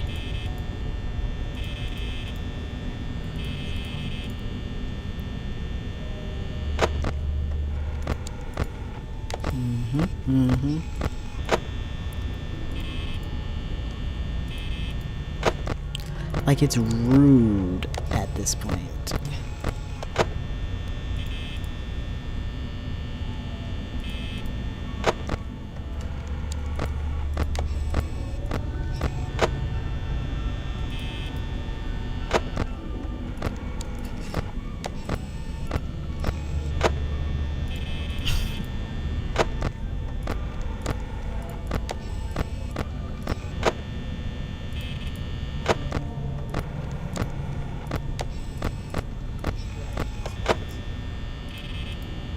I don't got the chat overlay. Drake said for a few seconds, Freddy was looking Yeah. I ignore Freddy. Me and Freddy have an understanding. So get the chat back.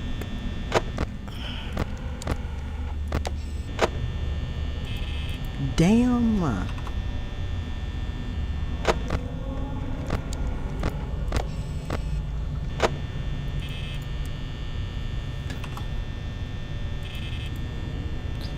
Like shit. Me and this bunny got real life beef.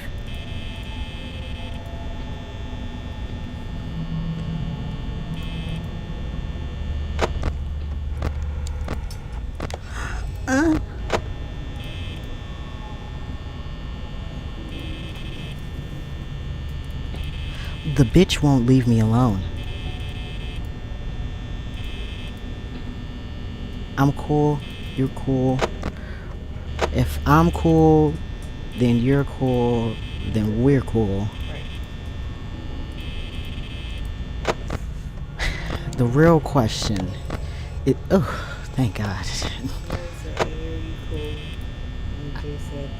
I was just responding to that. Oh, my bad. I got up. I'm sorry. Thank you, though. I hate this bunny. You're gonna make me.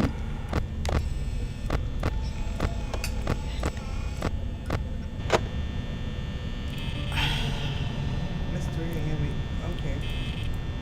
I see what you mean, please. Everybody else is being real cool. Oh, I lied. Oh, no, never mind. Everybody else being real cool. You gonna take some money?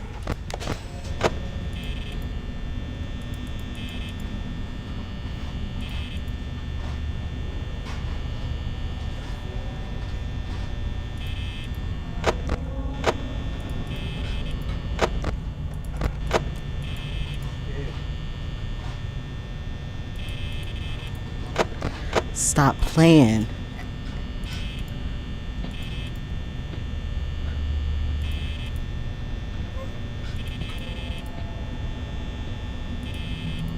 Is it you leaving finally? Thank God.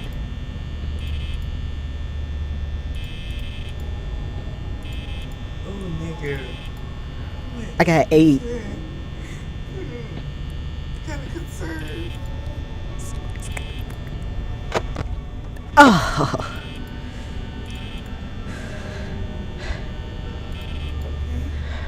We're fine.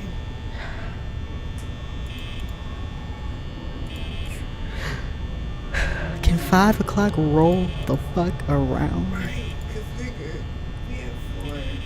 Here for a while.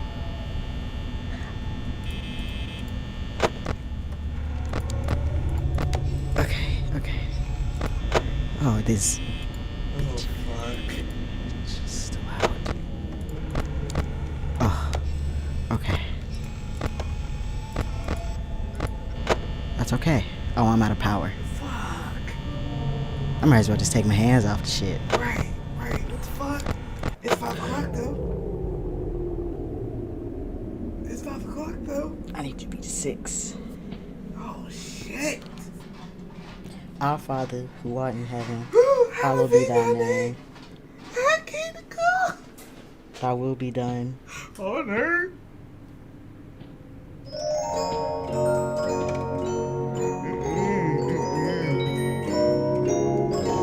Just get it over with, damn. Shit, come on now.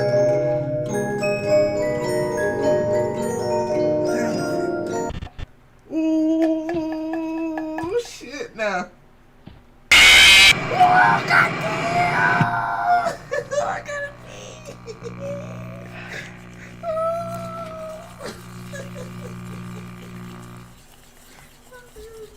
See, this was the problem the other night.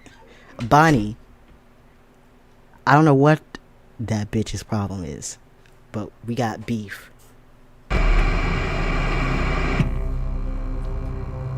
Jace, why are you antagonizing me, friend? Like, why are you even playing into this?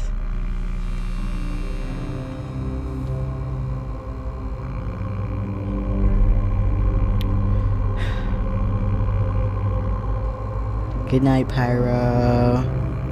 Thank you. I hope you get to affiliate soon. Still got 5 left, hopefully less.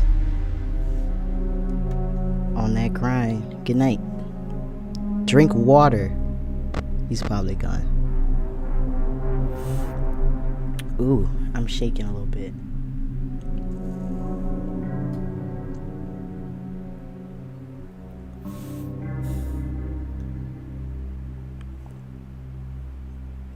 Good night.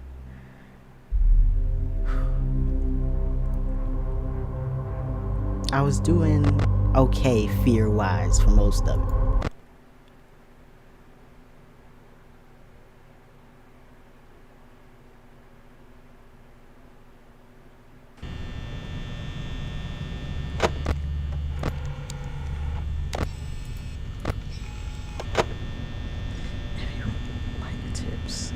let me know.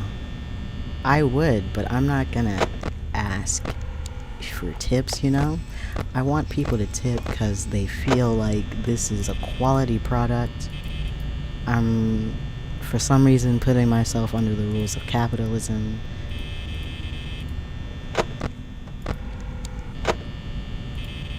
And we're getting there. Because see me tomorrow when I have multiple camera angles. Like every day we're getting a level up here.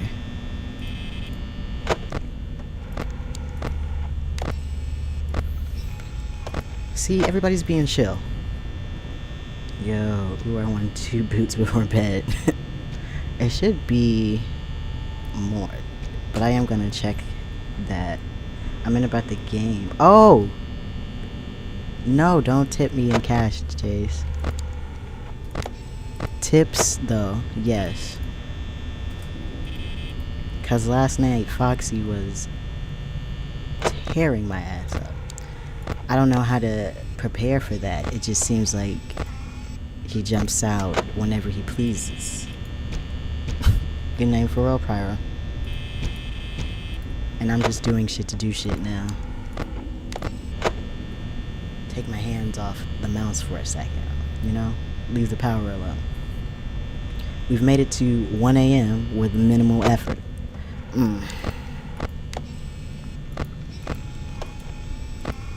You know what? That's alright. It's okay with me. We're chilling. Aw. Okay. Thank you, Jace. Whenever we hang out, you already know the deal. I really wish he would stop singing, though. I don't like that. Personally, that could stop.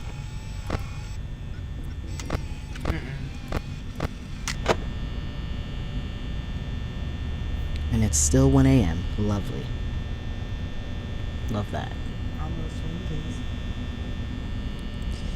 When Foxy first peeks out, you want to start checking on him the most. Alright.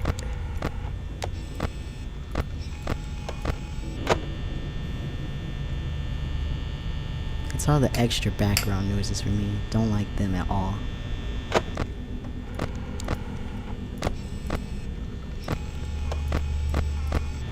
Everybody else is good. And now I'm hearing my dog in the background in real life, and that's throwing me off. You saw it? We be ignoring each other. We have an understanding. He stays there. I ignore when he looks at me. However, now you're not even fucking using it. The damn cameras. That's fucked up. That's fucked up. Who moving? Of course. Of course. Did I see you? No, I didn't. You're somewhere. You're somewhere right now.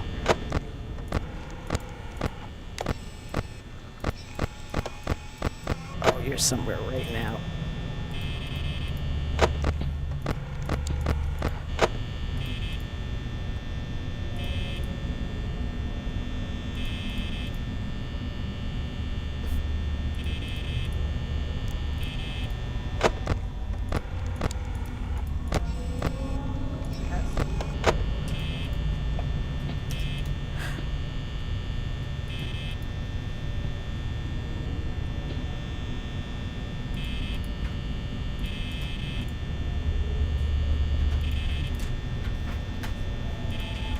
Y'all are giving me the creeps in real life.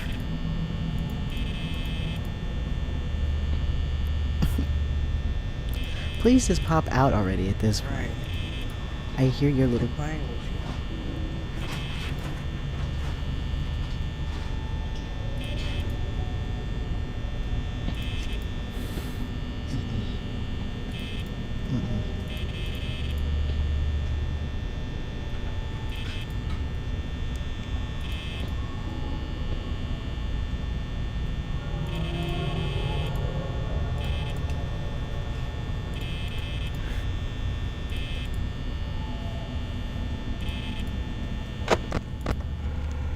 Hey.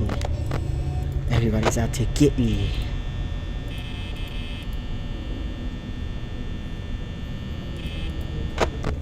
I didn't mean to do that. It almost gave me a heart attack.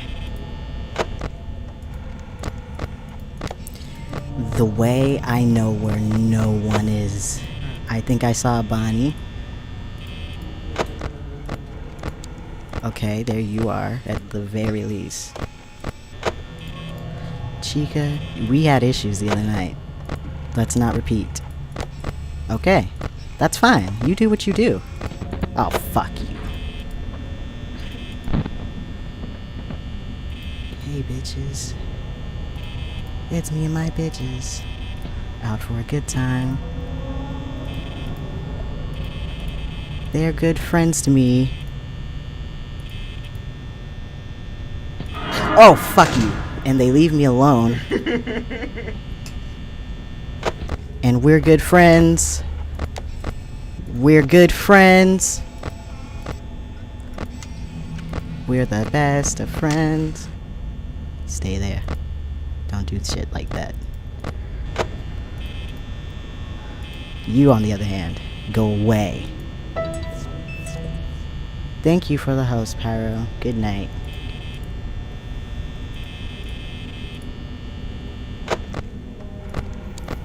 I feel good.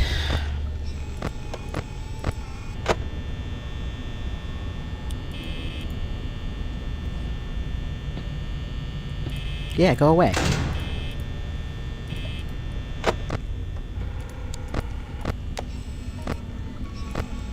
Alright, see, I feel good.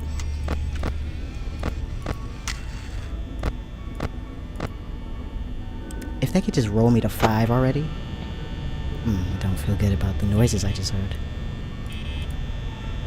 If they could roll me to 5 already, I feel like they playing with me. Okay, 5. Great.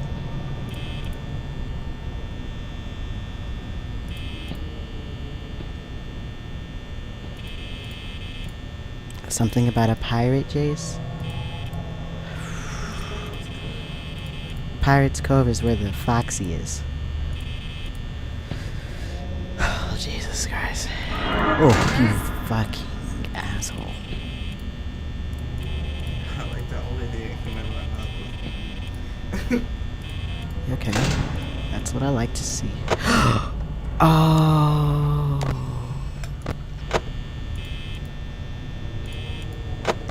Let me just stay there. Everybody else can sneak up. If I could just make it to 6. Shananat.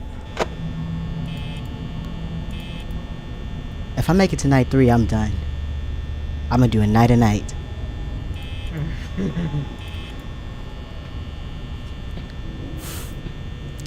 come again. Y'all don't leave a nigga alone.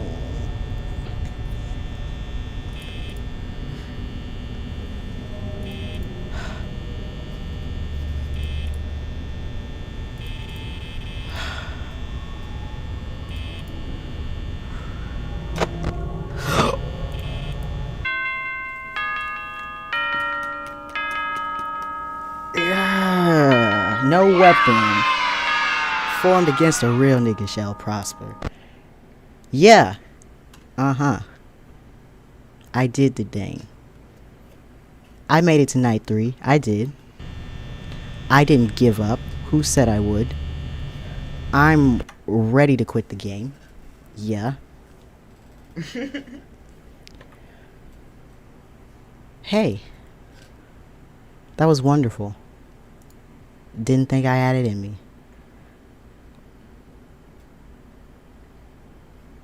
I noticed he was only coming out the left door. I heard. Okay. See, I didn't know how to, before I finally go, you should make me an editor. Alright.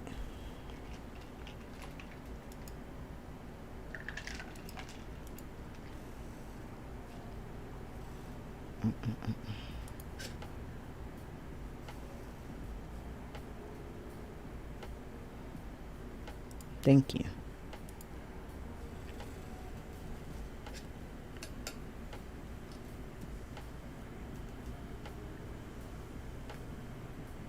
I bested the Foxy. Will I be able to handle night 3? I don't know. We'll see next time. Oh, I sure did change the game though and didn't say nothing.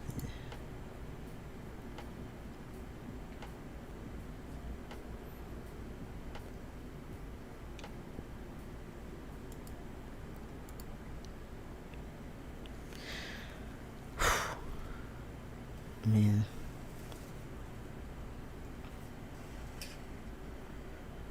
Jace, I did that for you. 'Cause I'm shaking in my boots right now. I could have just played the Tenants. Had a nice little... That game is low-key kind of stressful. Everybody needs something from you immediately.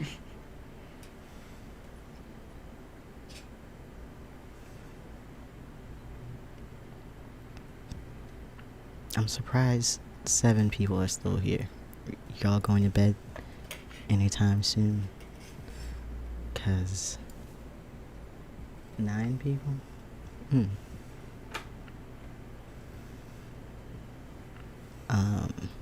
I'ma just be here. We up. We live.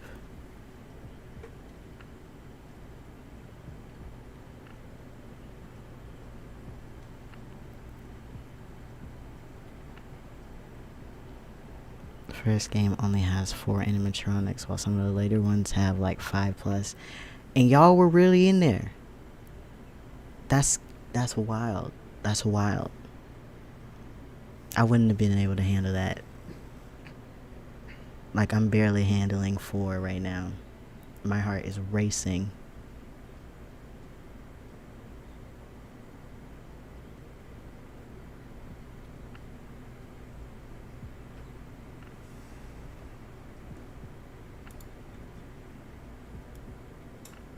I was watching Jay Versace's stream yesterday. Really had me in the mood to actually sit down and learn how to produce music and DJ instead of just saying it and like hoarding software and tools and then being like, I'm tired, I don't have time. Bro, stop lying.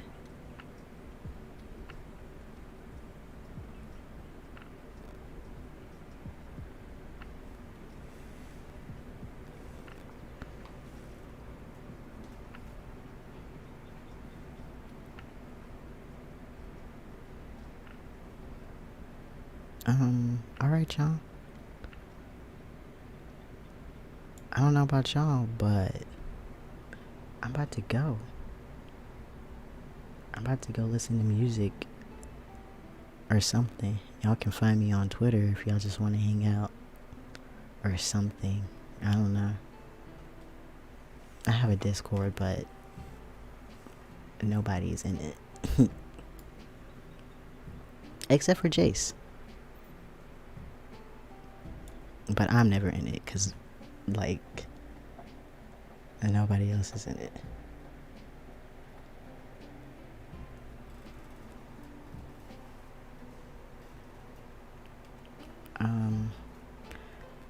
Catch me tomorrow at 1. Catch me Monday through Saturday at 1, actually. Right now, I'm doing Mass Effect 2. Why does this sound like Naruto? Anyways, right now I'm doing Mass Effect 2 Legendary Edition. Having a great time over there. And tomorrow night, I don't know, I might do Fortnite. Or 2K. Or I might see if Pyro is up for a dual stream. I'm trying to make him play Phasmophobia with me. Because I can handle being scared with other people. Or Raft. Or I might make him run duos with me in Fortnite. I make him do things, of course. But yeah, y'all have a lovely, lovely night. Great morning. Drink water, eat food, take your meds, do your journals, prayers, stretches, whatever it is that you do. Be kind to yourself, and I'll see you next time. Peace.